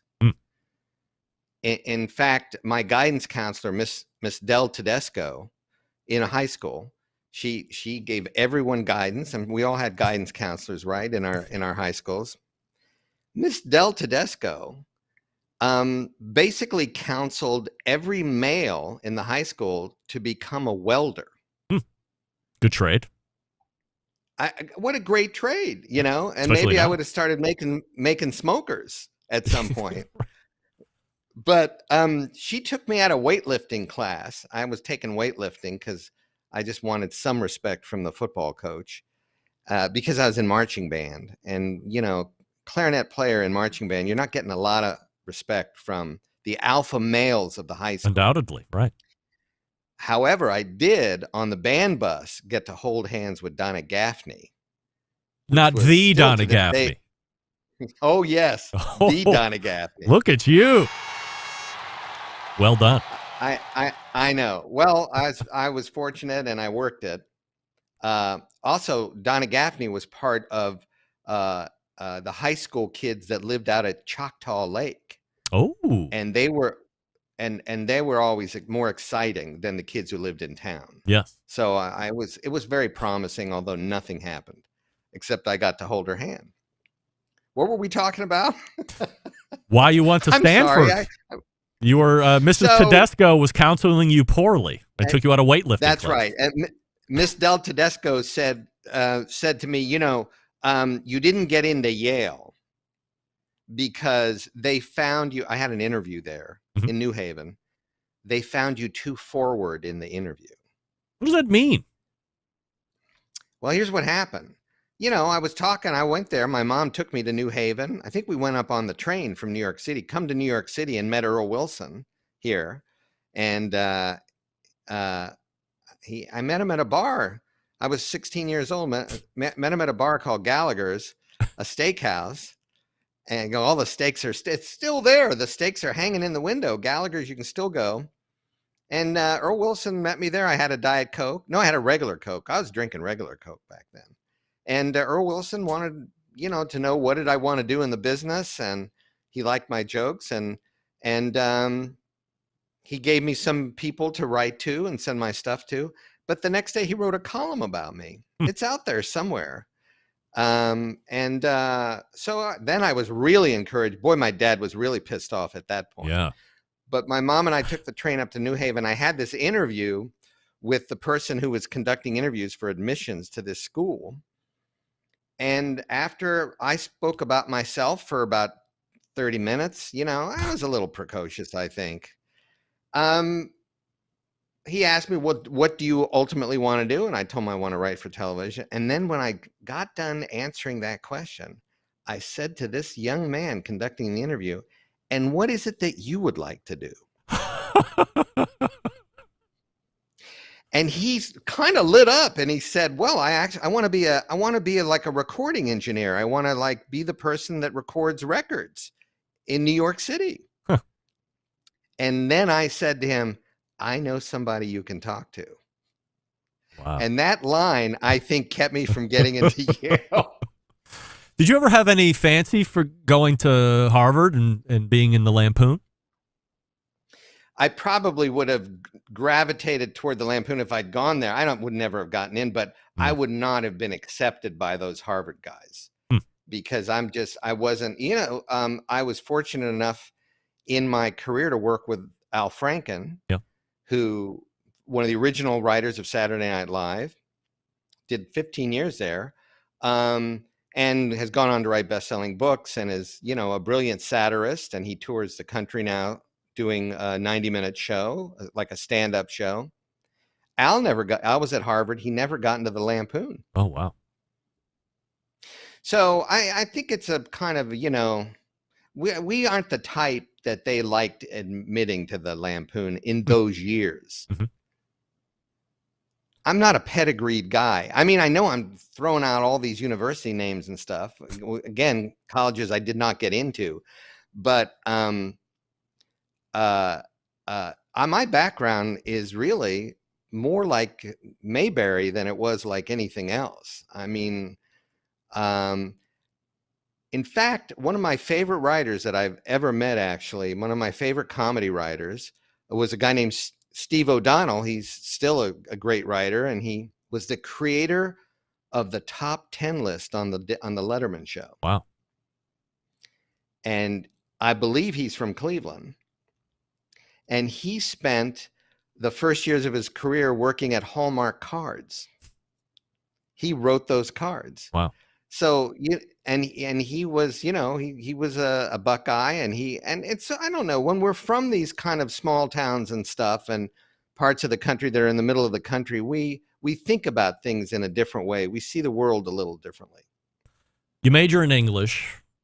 Is that it right from the start and you're all the way through, or did you have some switches on and off through those years?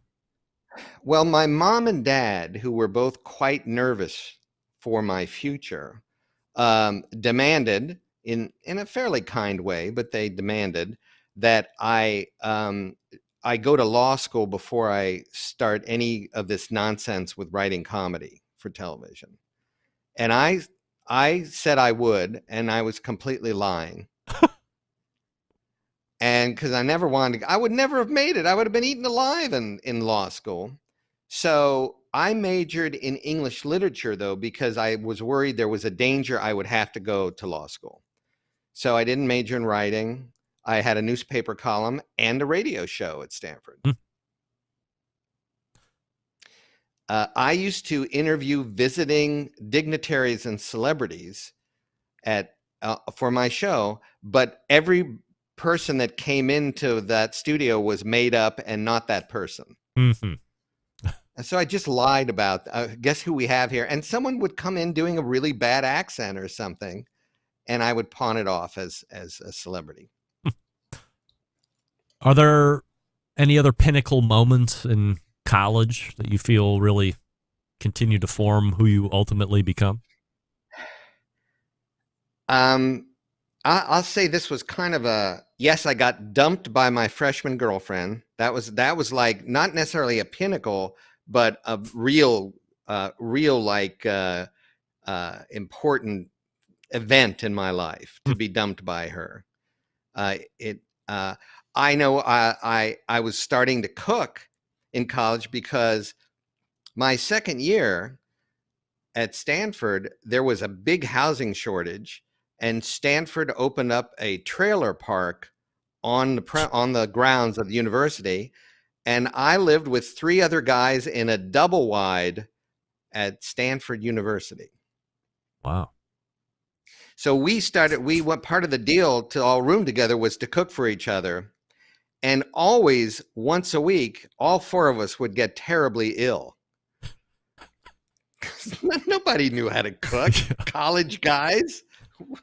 We weren't like in enough to be part of the eating clubs. That was a big social thing. Did you have that in college, an eating club?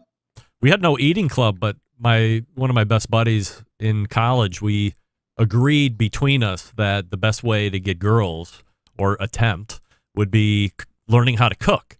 And that's Smart. really, so I'd watch my dad grill, and it was just all high heat stuff that he used to do. It was never any low and slow stuff like we know now and that we love. But in college, I said, well, I'll do the outside, the grilling, if you perfect the inside, and that way we can kind of play off of each other. And if, a girl doesn't like this, maybe she'll like this, and, ultimately try to get laid. That didn't work out very well for us.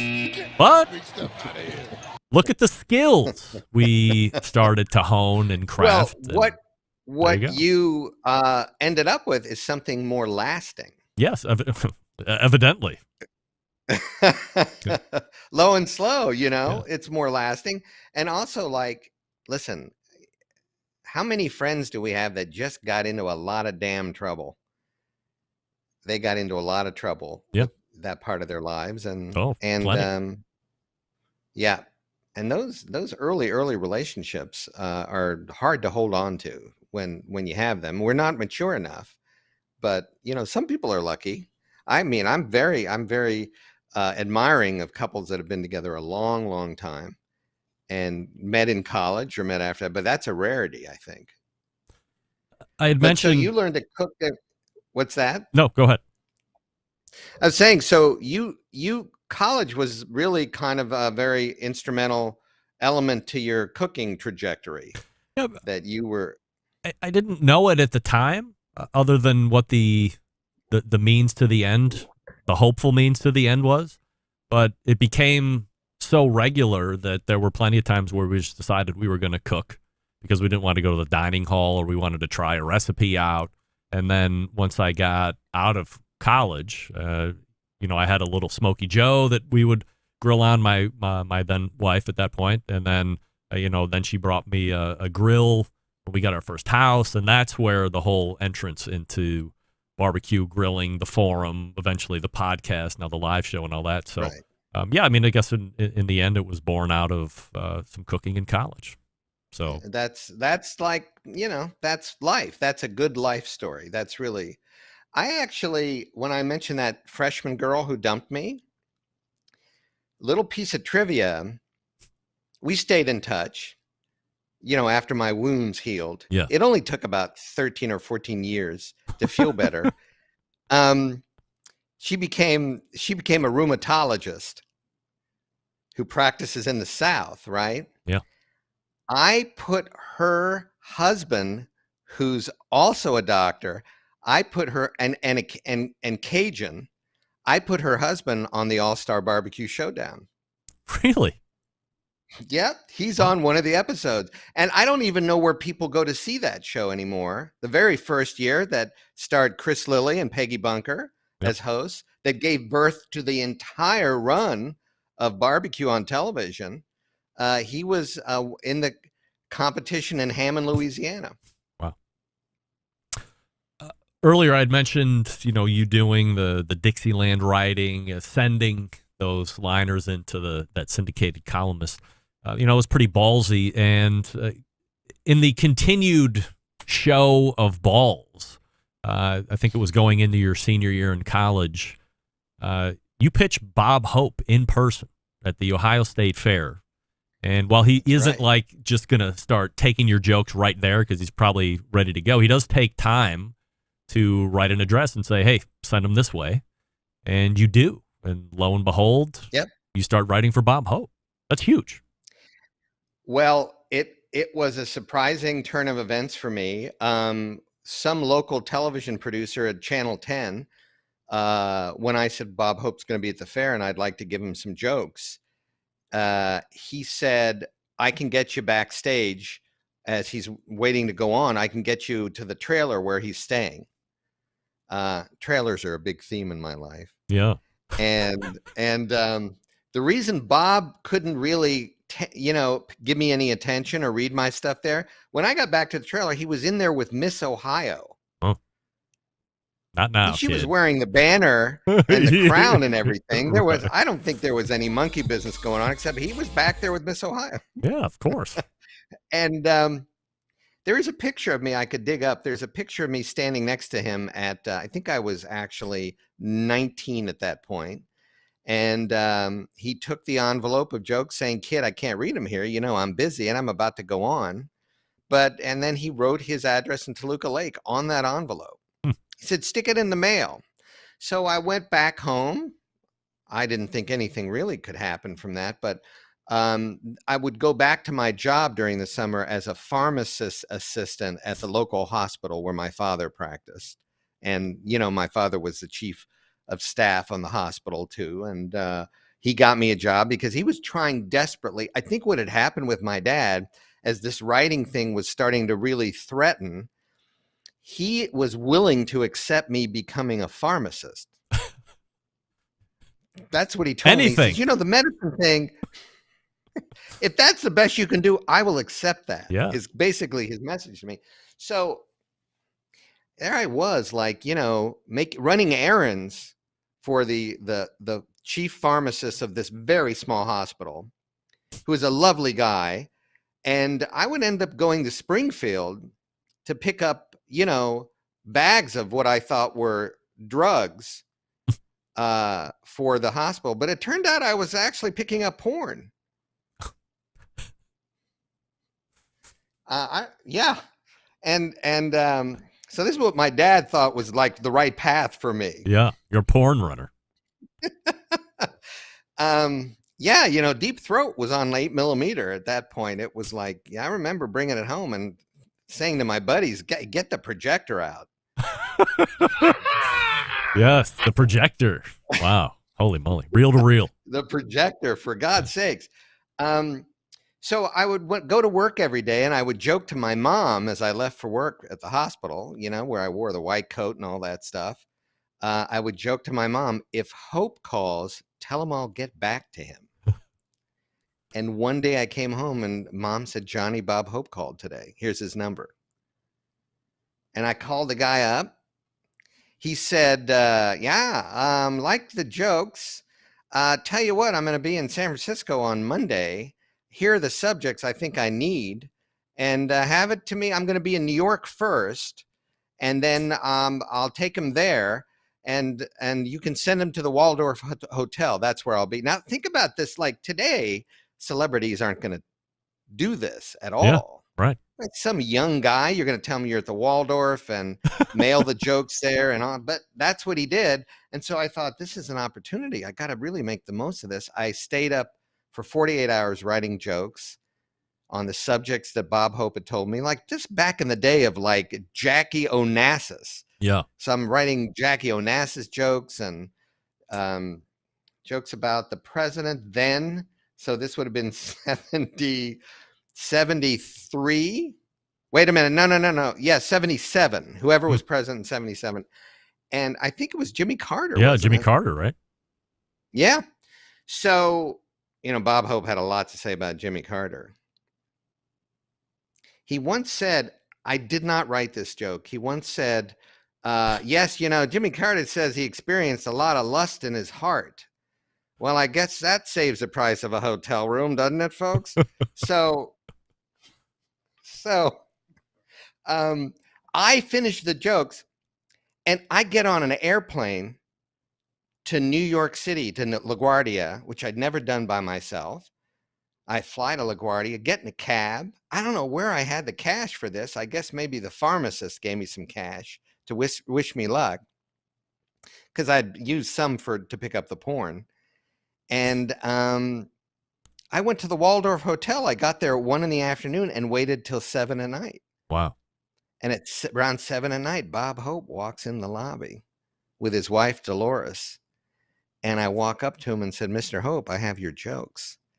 And he just looked at me and said, what the hell are you doing? How did you get here? And I said, I just wanted to hand these to you. And he said, come up to the room. No. Let's take a look at them. Wow. And we went up to his suite at the Waldorf. He took out my jokes and he took his pen out and he circled some and he put X's through others. And he said, these are going to be fine. There's a couple I can use here. Do some more. Now let's take a walk. So I walked around the area of like 48th Street and Lex or so, somewhere around there with Bob Hope. Wow. And I remember him talking about Bing Crosby on the walk. They wanted him to do another road picture in that year. And he was complaining about Bing was a bit of a drinker and he didn't want to do a movie with him. And then we stopped at the window of Hart, Schaffner and Marx, which was a clothier back then. And they had stores around. And he was looking at this suit. And he said, he pointed at that suit and he turned to me and he said, I'll give you some advice, kid. Never wear double-breasted. And that was it. That was my 40 minutes with Hope. So now, a fresh John Markus is done with college. And yeah. And now you've had this great experience, by the way, with Bob Hope. That has to be very encouraging. And now I've tracked a lot of careers over the years, but writing is not one that I would traditionally follow and or know how the roadmap of success unfolds. So when you get out of college, how does your career start, and is the first major break the Cosby Show? Actually, before that, and they weren't really breaks, but I sold my first script to a show called Gimme a Break. Yeah, I love that with show. Nell Carter. Yeah. Yeah. And I did an episode of that show, which aired the night that Reagan got shot. Wow. So it didn't even air. I wrote an episode of the show that didn't air. And then you're taking me back here, Greg. I'm like thinking about all this stuff. I mean, listen, looking back, I wouldn't have the guts today to do what I did back then. I was desperate to prove my dad wrong, that I actually might make enough money where he didn't have to give me any. Yeah. So I really felt like I was going to die before I failed at this. And it's harder to break in now, although there are many more shows. When I started, there was 66 shows in prime time that you could write for, and now there's 600. Yeah. But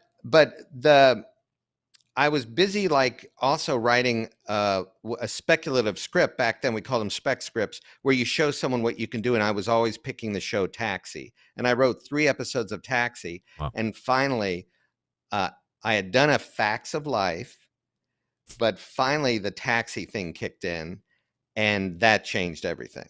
So an episode of Taxi was the big break before Cosby, and that led to Cosby.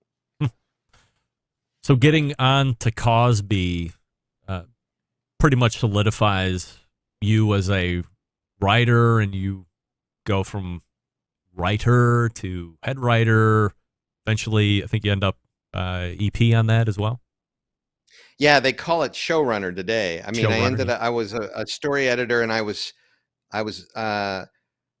mentored by a legend in television writing, a man named Earl Pomerantz.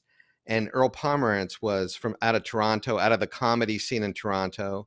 And he was probably one of the best character comedy writers we've ever had, and wrote the famous Ted Gets a Heart Attack episode of Mary Tyler Moore, where Ted Baxter gets a heart attack.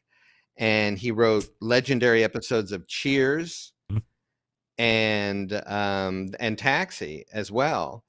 And he was the first head writer of Cosby, and he hired me to be, it was really a staff of the two of us early on in the show. And I was a story editor then, which is the most junior ranking of a writer on a show. And Earl he had come from Santa Monica to do the Cosby Show. They had picked him. He didn't want to run shows that much, but it was a great opportunity, he thought. There was a 16-minute presentation that existed of Cosby when he and I signed on. In other words, not a full episode, but enough to sell it to the network. Nobody wanted that show because Bill his track record at that point wasn't great, and he was known to be a little difficult. None of the stuff he eventually got in trouble for, that was later. Yeah. But you know, his track record wasn't that great. He had some, you know, he had played Chet Kincaid on Cosby, which was, he played a gym teacher, no audience, a show that wasn't particularly that funny. And he had a variety show. And the show was rejected by 2 networks before NBC picked it up. And it was a monster. It was a monster. We went to number 2. I mean, we premiered at number 2 or 3, I think. And then we were number 1 our second episode. Wow. And stayed number 1 for 6 years. And one thing I can never forget is that the first Thanksgiving, where I went home to have Thanksgiving dinner with my family, including my dad that saw me as this loser. And here I was part of this number 1 show, which, by the way, made no difference to him whatsoever. Really? No. But during a break, we had our Thanksgiving dinner, maybe at 5 or something like that. And at 8 o'clock, I decided to take a walk. Now, that's when Cosby aired, 8 o'clock on Thursdays. I took a walk around this small town, with a leafy place with, you know, street lights here and there, barking dogs. And I walked into the neighborhoods and past houses, and on the TV in every living room was the Cosby Show. Wow. And I almost was shaking. I couldn't believe what that meant. it was quite a moment. I mean, I was part of something that was big. I mean, we were all involved in it. It was bigger than any single person involved, except for Bill, perhaps, because he really, it was his vision, the show.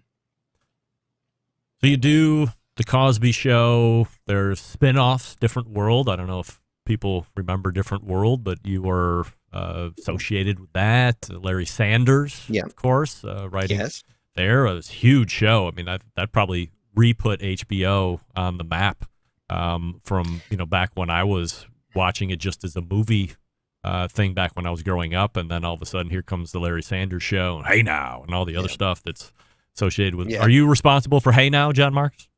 Oh, not at all. I think Hey, no. I worked on the 5th season of the show. I mean, I'd looked at some early scripts because Gary and I were friends, and I had actually, the first person to pay me to write jokes was Gary Shandling. Wow.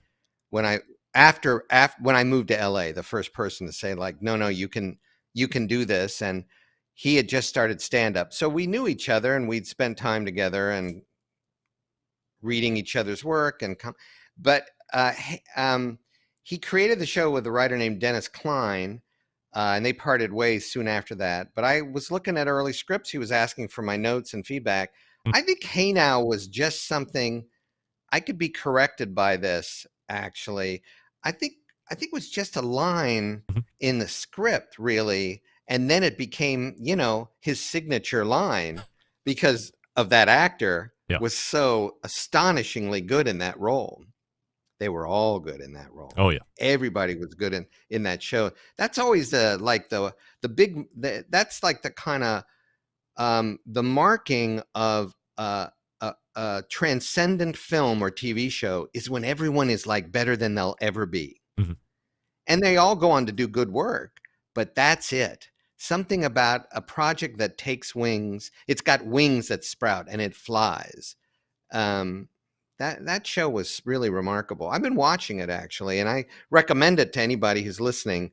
If you haven't heard of the Larry Sanders Show, it's probably one of the best written television series comedy. Oh, yeah. And it's really the founding father of all current TV comedy as far as single camera film comedy that is shot like a movie without an audience. That was the first. Is there ever a point in all of this, obviously well before the barbecue TV stuff, which we'll get into here in a second, were you able to take a high-level look at yourself and say, hey, I've really accomplished quite a bit, and I'm really good at this. I've made it. Is that the time when you're in London going through the streets and seeing everybody tuned in to Cosby, or is it after that, or does that not happen because you can't allow yourself to say, hey, I have made it, in fear of getting soft or losing an edge? I that moment in London, Ohio, walking around on Thanksgiving evening was more of a religious experience. It was like, this is something I can't even wrap my head around. It was, like seeing a burning bush or something. It was kind of out there. But, my dad's voice has always pinged around in my head. And, anybody who's a parent out there, I would say, don't talk to your kid like my dad did. You don't want to do that. It's not a helpful thing. Yeah. And I think that it sort of then keeps you're not letting grass grow under your feet. You're constantly moving and trying to develop a thing. And, there are times when I think I got on that show. One of the benefits of working on Cosby is that we became a hit show, but we who wrote the show, there was there were 3 or 4 writers that worked right with me alongside every step of the way. Carmen Finestra is one, and a guy named Matt Williams is one. I worked with a guy named Elliot Schoenman during the time of transition, and as well as Earl. We didn't know we were a big TV show like we were in LA. We didn't have the trappings of that. We were out 45 minutes from Manhattan in Midwood, Brooklyn, next to the Edward R. Murrow High School, in a studio that was built in 1907. Wow. Where they used to shoot cowboy movies in Midwood, Brooklyn. There was no show business there. And they had built us a writer's office, a modest writer's office in a retirement home where there was just lots of elderly Jews there. And, you know, as I'm kind of approaching becoming one of those, I can talk with great affection for them. But we would finish a rewrite at 1 or 2 in the morning. So we're talking about 1984, 1985. And we'd, you know, be heading home. They would have an intern waiting in a car to drive us home. And we would walk down this hallway of this kind of like fluorescently lit place that reeked of cigarette smoke. This old age, pretty much an old age retirement place. And there'd be always an old guy standing in his doorway in his plaid robe. And I'll never forget him standing there, and he'd have a cigarette. And we'd be walking by, you know, these writers on this #1 show, but we'd be walking by this guy, and he'd take a big drag on the cigarette and go like, "How'd the rewrite go, boys?"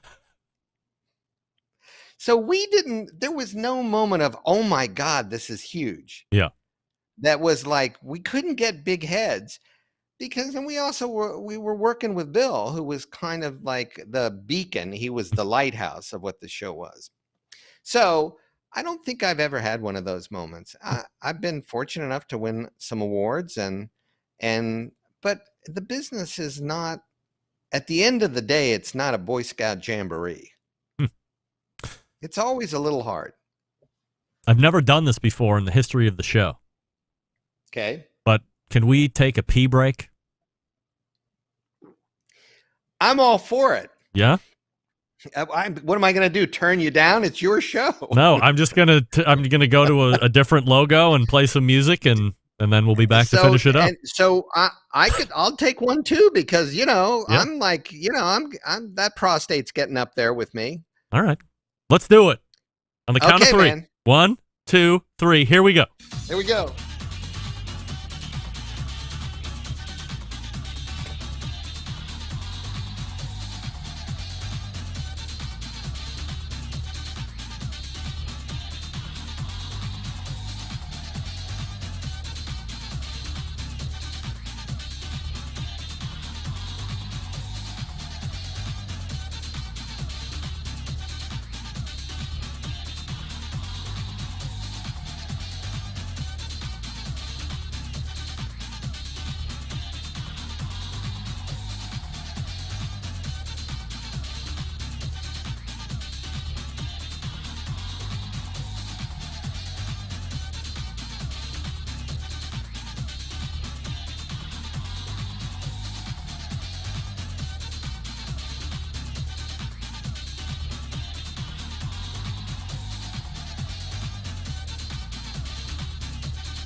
I will take this time, now that we're back from relieving.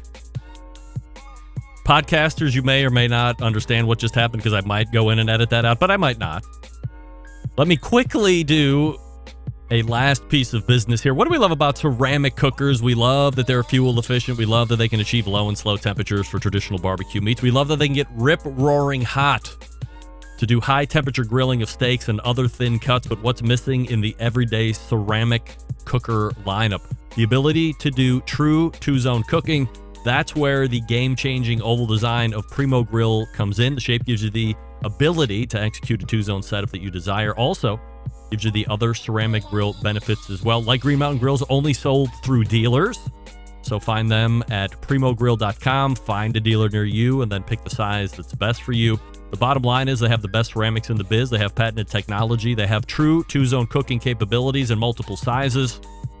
Who's ready for a Primo? You're ready for a Primo. I know it. And we are back with John Markus right after this. Stick around. We'll be right back. Whole packers, full racks, legs and thighs, injecting butts. If you've never heard this before, you might think you found the best XXX show ever. Let's get back to the most homoerotic host out there today, Craig Rimpey. Back in the day, watches were made to be worn in the pocket.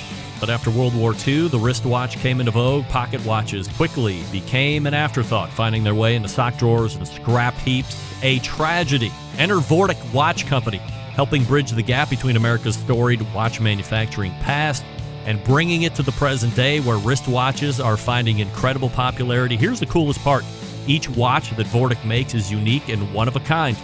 Vortic, founded on the motto that America wasn't assembled, it was built. Check out VorticWatches.com, and that pretty much wraps up everything on our end business-wise. John, thanks for letting me get a little bit of relief there as we are running over the traditional time, but this is too good to not continue the conversation, so I appreciate that. I'm enjoying it. Thanks for you're asking great questions. It's a lot of fun to talk about this. You know, is it like not cool as a guest to actually, I really like your sponsors.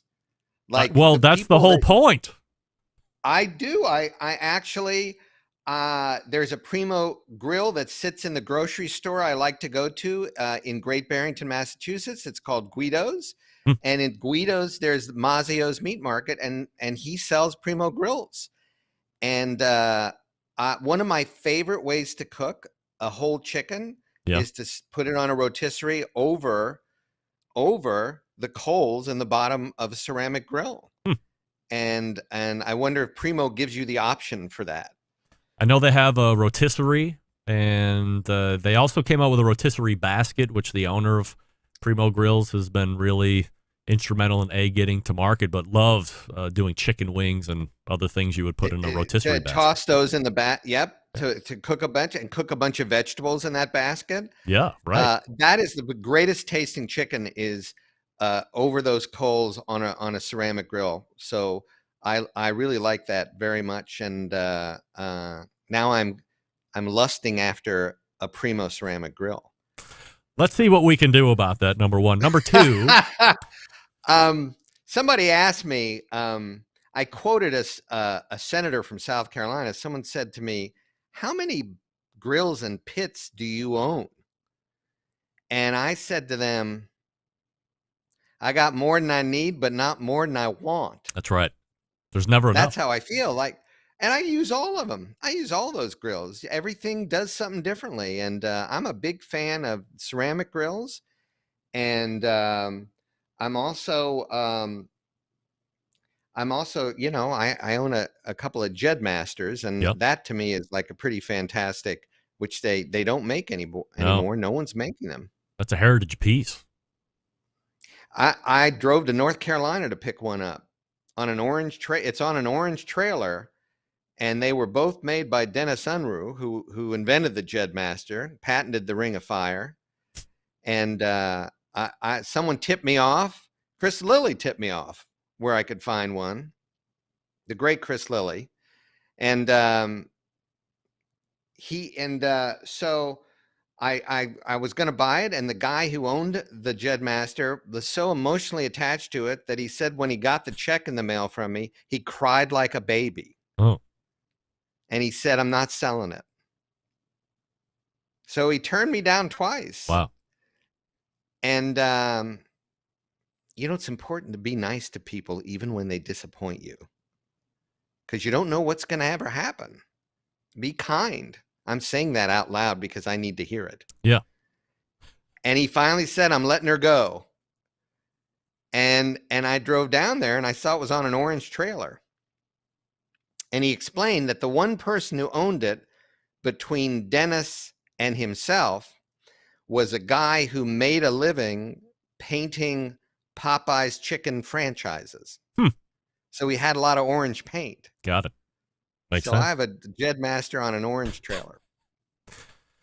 So here you're having a very accomplished, illustrious TV writing career.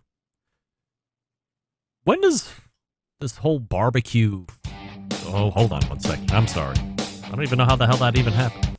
When did this whole barbecue television thing even begin to start genociding in your brain? Not a word. Well, I think it's a word. I like that. I had taken cooking classes when I graduated from college. It's kind of related to what you were saying. After college, I thought I'd learn to cook in a class because I would meet women. And the answer was, yes, I did, but they were all married. Oh. They had Yikes. gotten married and decided, this is 1979. Yeah. They got married and decided they needed to learn how to cook. And so I didn't know much at all about barbecuing as an art. And, growing up in Ohio, we can attest to the fact that it was not a low and slow state. No, not a hotbed. No. And so I didn't know the cuisine at all. And I was working on the series I did with Al Franken. This is prior to him becoming a senator. And he had written a best-selling book, the Rush Limbaugh book. And Yep. He had chosen me to create a series with him for Paramount and NBC. And we were in the middle of writing the first episode, the pilot, up in the Hudson Valley, up in my house up there. And he decided that he and I together were going to cook his recipe for ribs. And he said, you don't know this about me, John, but I am the best grillmeister in New England. Wow. He called it a grillmeister. And there are no ribs made in New England that are better than my ribs. Wow. And I just said, Al, that's like claiming to be the best Jewish player in the NBA. Who gives a shit? Yeah. And we'd made his ribs. And it involved my wife at the time, Ardith, going out and getting us some spare ribs, because that's what he wanted. Now, I didn't know the difference between country ribs or spare ribs or, St. Louis, any of that stuff. And she also had to bring back hefty bags, 4 bags of Domino sugar, 12 full heads of garlic. Wow. And 2 gallons of soy sauce. And all that got poured into the hefty bag along with the ribs, marinated overnight. And after a long day of writing the next day, we were getting to the halfway point in the script. He said, I noticed you got a new grill out there. And I had an unused Weber kettle grill. That's how little I did anything with grilling. And this had been purchased and it wasn't used. And he said, get it hot. Get those coals hot. Get it really hot. And those ribs came out of that bag with this just bizarre color. Oh, I can't imagine. And looking back on it now, it's like everything about it was almost like a crime scene. That's how awful it was, except he had me grill them over the hottest part of the grill. And those damn ribs were done in 40 minutes. Yeah, I'm sure. I must have cooked them at 500, 600 degrees. And we sat down to eat, and they were literally the worst things I've ever eaten. I couldn't even chew them, And I left most of it on the plate. He ate his, and he ate all mine. Wow. And I couldn't tell him how bad they were because, we were in the middle of a script. And we finished our script, and everything went well with that. But at that night, after this thing happened, a switch flipped in my head. Why were these so awful? And how do you make it well? And why the hell is this a beloved cuisine when it tastes like this? So that started everything. Getting bad ribs from Al Franken. And I ended up calling Paul Kirk's home. I found him on the fledgling internet. On the barbecue forum? And I don't know if there even was a barbecue forum in 1998. Was oh there? no, that was before That was before the barbecue forum. Yeah. But his daughter answered the phone, and she was kind of in a cranky mood. She said, "Oh, he's got me in the house all day making his damn sauce." And I said, "Well, how can I start to learn something from Paul Kirk?" She said, "You want to cook on his team with him?" And I said, "There's a team?" And she said, "Yeah, it's a competition team." And I said, "Well, how do I do that?" She said, "Write him a check for $500. And I sent it in the mail, and I got a call from him, and he said, "When you get off the airplane, if you're coming on that day, you got to rent a car and drive to Lexington, Kansas."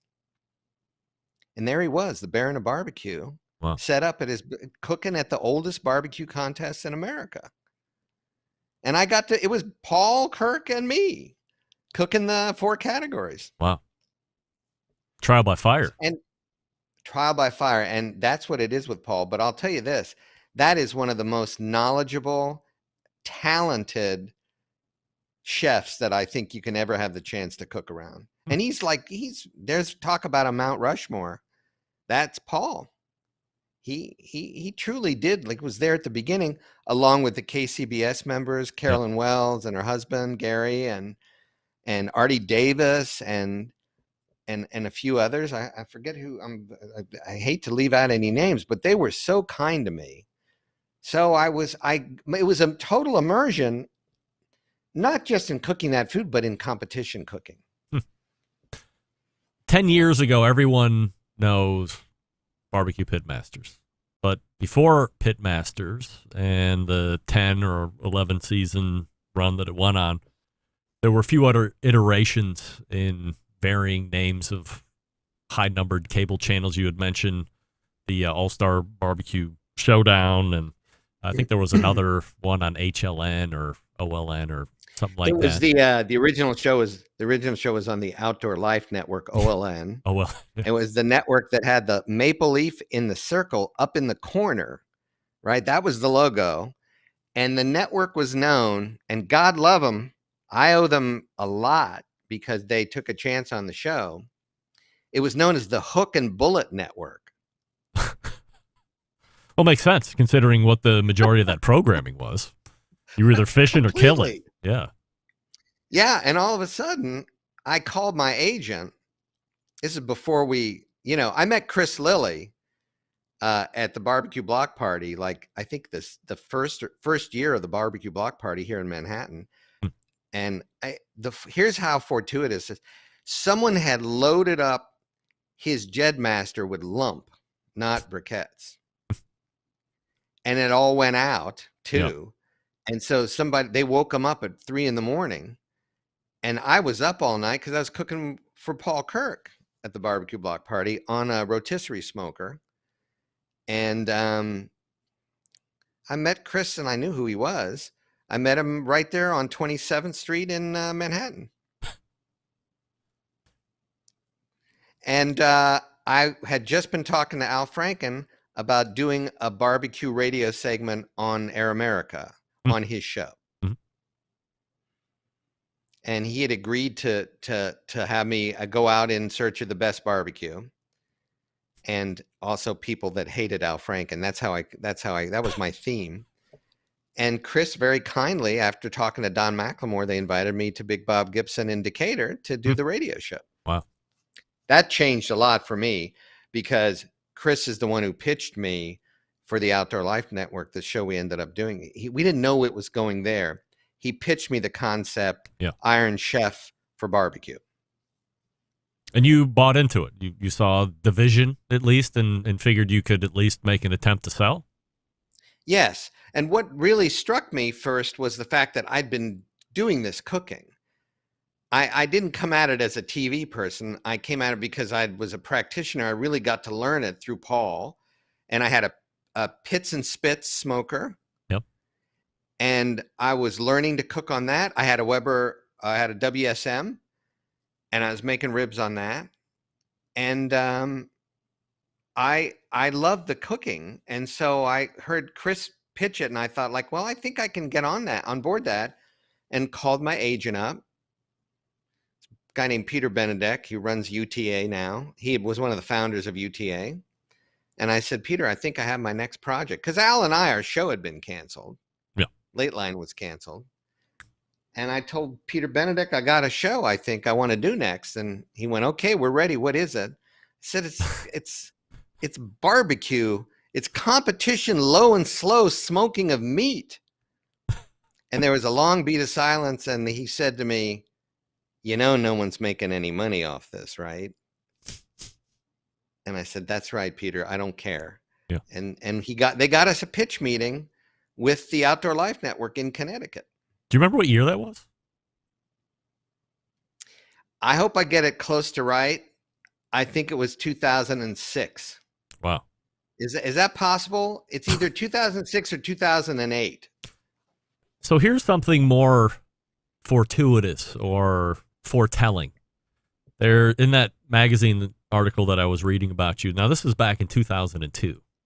Let me read you an excerpt here, and I quote, Okay. Markus, class of 78. Should I be nervous? No, not at all. You're going to be very happy with yourself here, I think. Markus, class of 78, currently the executive producer, creator of 3 new television shows being shopped around the networks. One is a comic soap opera about an ultra-wealthy dysfunctional family that runs a mail-order beef business in Ellsworth, Iowa. Another is an adaptation of The Chateau, a film released this fall about 2 American brothers who inherit a rundown mansion in the south of France. Markus says his goal is to, quote, bring a documentary on location improvisatory feel to a primetime sitcom for the first time. Then there's the one about people who go in for competitive barbecuing, smoking, not grilling, every weekend. Seriously. 2002. This is 2002. Yes. That makes sense. That completely makes sense. And it's because I had formed my team. I'd been cooking.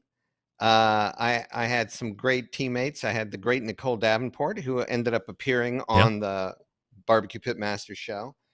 I'm kind of stunned to hear it, though. But that shows you that it was just kind of forming in my mind, and I just thought that it was natural for television. So we have basically a 7-year start to realization. Now you have, the All-Star Barbecue Showdown happening, but really I think when people think about barbecue television, they think about BBQ Pitmasters.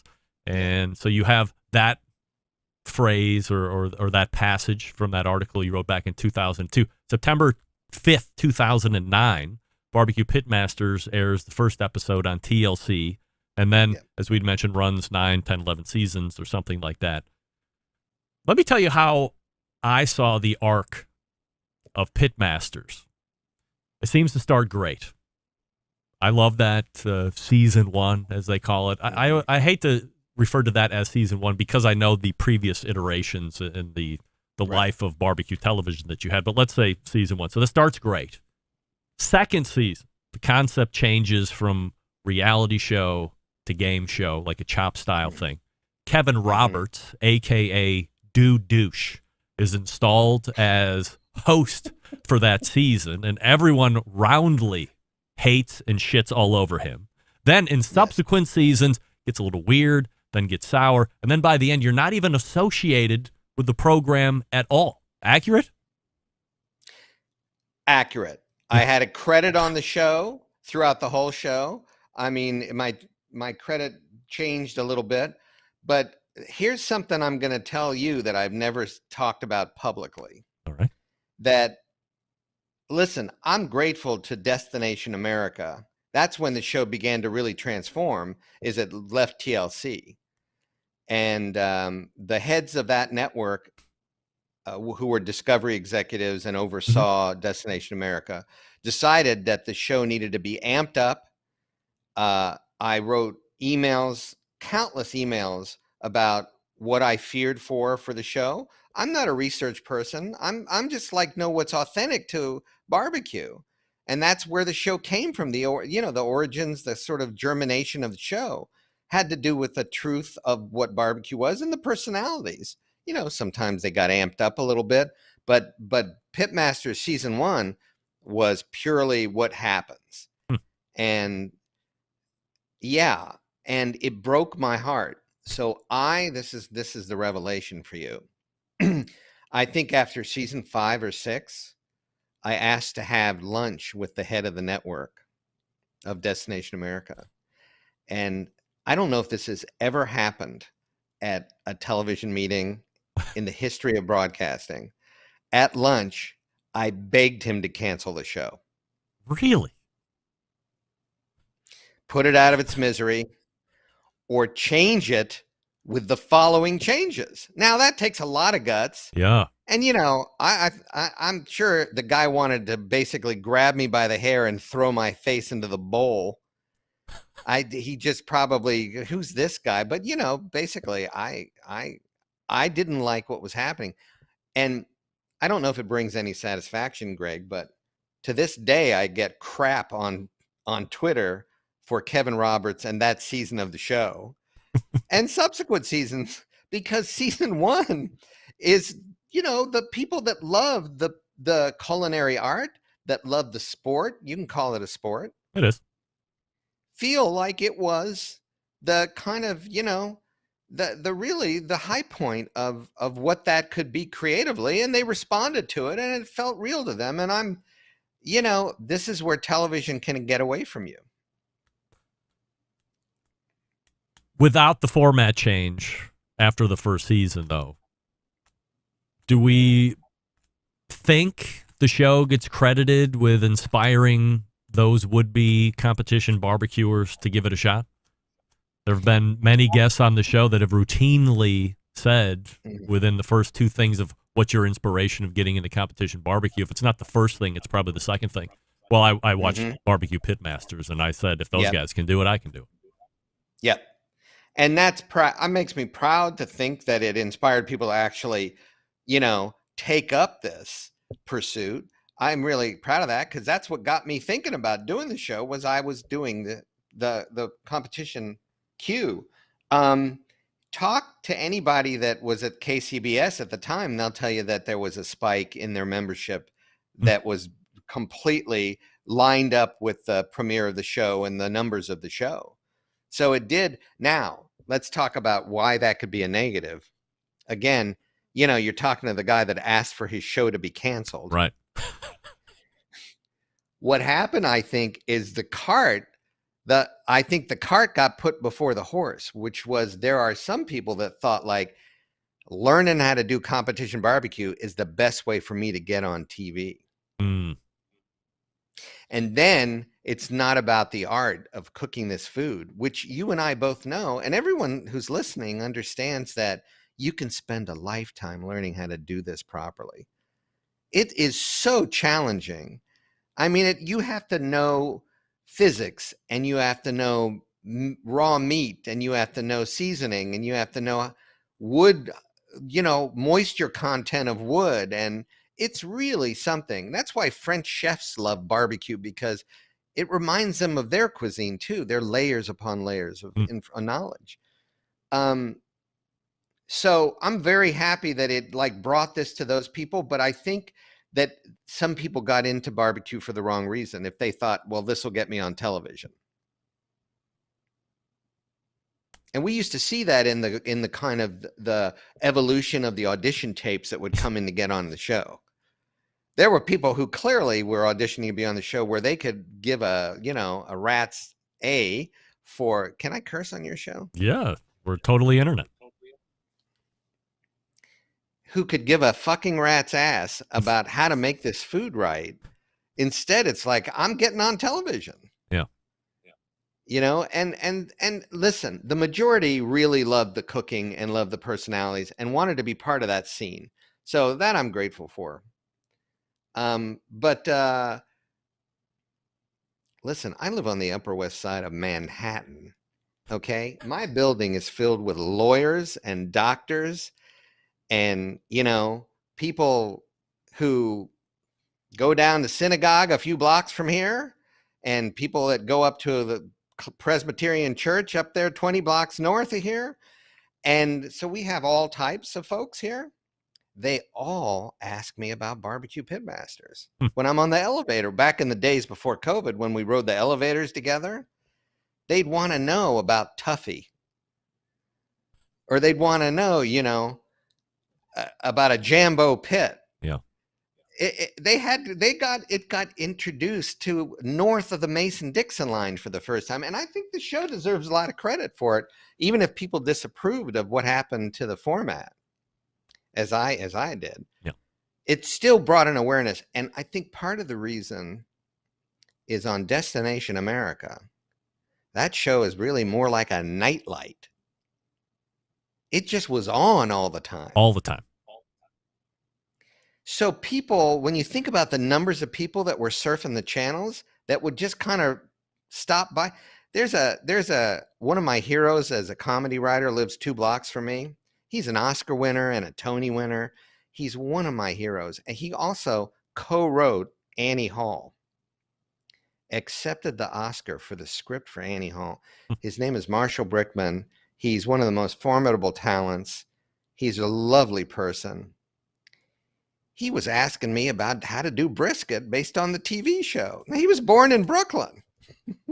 So there have been little moments that have made me very proud that sort of sneak through about people's love of what this is. Outside of the TV show, are there any other barbecue-related projects that you have done that you're especially proud of?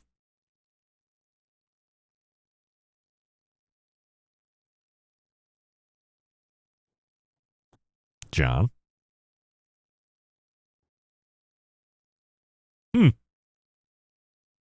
No John. He gone. Get that big stuff out of here. Well, what happened? Oh, no. The connection is gone south. My recorder has stopped running.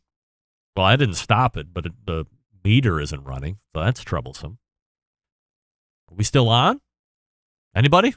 We still on? I don't know. Well, I think we're going to turn it in. Maybe. Wow. Can't believe we got to do it like this.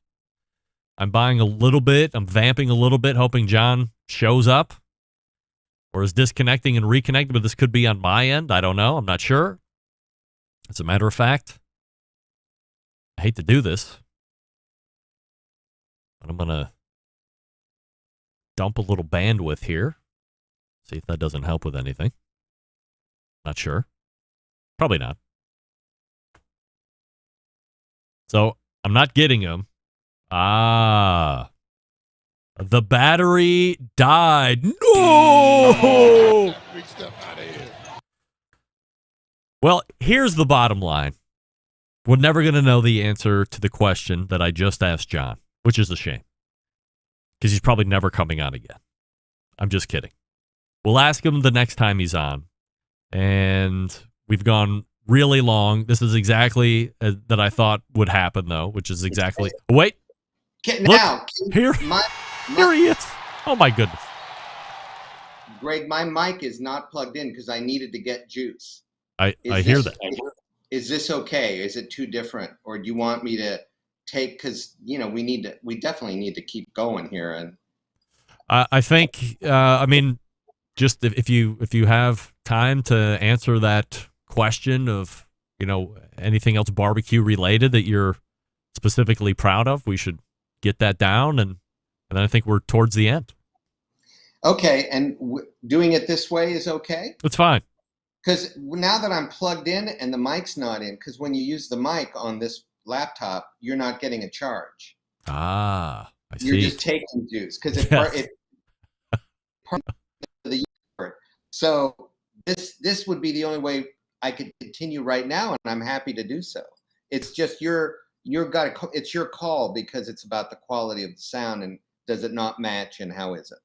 Yeah, I think we're, you know, like I said, we're not just starting here. We're just kind of tying up. So this is perfectly acceptable to get to the end. Excellent. So platform me with the question again, and I mean, I'll do whatever you need. Were there any other barbecue-related projects outside of BBQ Pitmasters TV show that you were particularly and or especially proud of? What was I proud of outside of the barbecue TV show? You know, I have to say that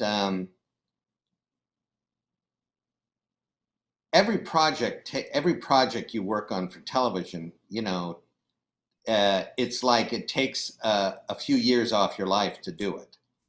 I mean, the hours are impossible. Dealing with the network is impossible. There are a handful of people that are so successful that they don't get any network notes. But, you know, I'm like as proud of the shows that America didn't get to see as the ones they did get to see. Like I did a series with the series I did with Al Franken got canceled after 2 seasons, and I'm particularly proud of the writing we did on that show. And I did a series with Kristen Chenoweth, who went on to become a big Broadway star and a concert star. And Kristen and I did a very modest sitcom for Paramount and NBC that was on 7 episodes and canceled, but I'm really proud of what that show was. And so it's almost like the things that didn't bathe in public recognition are really just the effort that went into them and the originality you tried to give them, like make you as proud of them as well. It's like they're, you know, may not be your biological kids, but they're as fantastic as all your other kids. Was there a barbecue project outside of the TV show that you were particularly proud of? Well, the public hasn't gotten to see it yet, but I'm extremely proud of having gone to Kuwait and filmed a documentary of 5 of the stars of the TV show going to cook at 2 military bases for 5,200 people. We've talked about it on your show before. Yeah, right. And I fielded a lot of questions about when's this documentary coming out. It's still relevant, but it still needs a lot of work. And at some point, the person that holds my purse string said, "You're not spending any more money on this." It was all my own investment in it, and it will ultimately one day be finished, but it's been put on the shelf temporarily. John, last question before I let you go, and the time you've given tonight is exceptional, and I certainly appreciate it. We live in a world of reboots these days. Is it ridiculous for me to ask if there would ever be a Pitmasters reboot, sans Dude Douche, of course? I don't think wild horses could drag me in a situation with Dude Douche again, but there are things about that experience I can't even talk about because I don't want to end up in court. Yeah. But I will tell you this. There is talk of a reboot. Really? With a surprising twist to it. It's very early. In other words, as they used to say in old times, many a slip twixt the cup and the lip. But there's talk going on. And I have some things in mind for it. And there's a receptive person who would be my partner and be a producing entity in getting this thing done. And they brought it up. They invited me to brunch and started talking about it. And what they had to say actually got me inspired to think like this could actually happen in a new way. So yes. We're going to sit on that note for the rest of the evening. John Markus is a 2022 BBQ Hall of Famer. Obviously, the BBQ Pitmasters TV show, and hugely accomplished in the writing of TV shows. Just Google him or IMDb or all that stuff, and prepare to be taken aback with the breadth of work that he has penned. Very, very impressive. John, I can't thank you enough for taking all this time tonight and really doing a deep dive origin story on you and sharing all of the stories and the candor and the honesty, and most importantly, over the since 2008 or 2009, as that first run of BBQ Pitmasters was going to come out, and you were on the show for the first time. Now 13 years later. Here we are, still talking about barbecue. You're one of the very few people that I've actually met in person and had lunch with at Katz's Deli there a couple of years ago. That was a tremendous honor for me.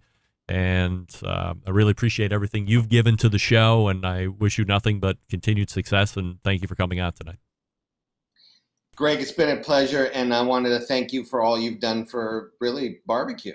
What your show has kept it very much something that's talked about and explored it. You've done deep dives on what it is and in an entertaining fashion and first-rate production values. And you've inspired me to get a better microphone because it was a requirement to be here. Inspired by requiring.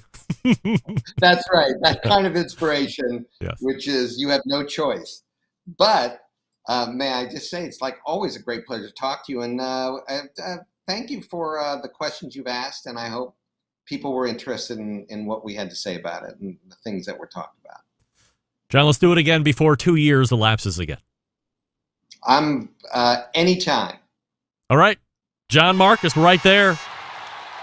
All guests appear via the Oklahoma Joe's Ryder Deluxe Pellet Grills hotline. Wow, what a conversation. If you're just tuning in, you're up late. And we're recording, so don't worry. Everything will be up on Thursday, an extended version of the Barbecue Central show. And you can hear the whole conversation that I had with John Markus. We talk about the BBQ Hall of Fame, and we talk about the very beginnings of John Markus, growing up in London, Ohio, and making his way to New York City, writing for Bob Hope. And, wow, what a story. And great stories all the way through. Unbelievable. By the way, we did have a first hour of the show, if you missed it. Meathead stopped by. We talked about charcoal and everything that has to do with charcoal. And then we showed a really cool picture of a pineapple stuffed with a pork loin in the middle of it. Then we talked with Robert Moss. We talked a little rice. We talked a little Unsung Black BBQ Cooks Impact Award that he wanted to add on from Adrian Miller the week before. And we closed it out with Texas barbecue and the sides that are now catapulting those into the extreme fancy of Texas-style barbecue lovers. And then second hour, of course, John Markus all the way through, extending almost here until midnight, so we appreciate him staying very late for us and sharing all those stories. Big show planned for you next week. As always, Stephen Reichlin will be in, amongst many others. So how do I always leave you? September 11th, 2001. I will never forget. Until next Tuesday at 9 p.m. Eastern, this is your program host, the proud U.S. American, Greg Rempe. Good night now.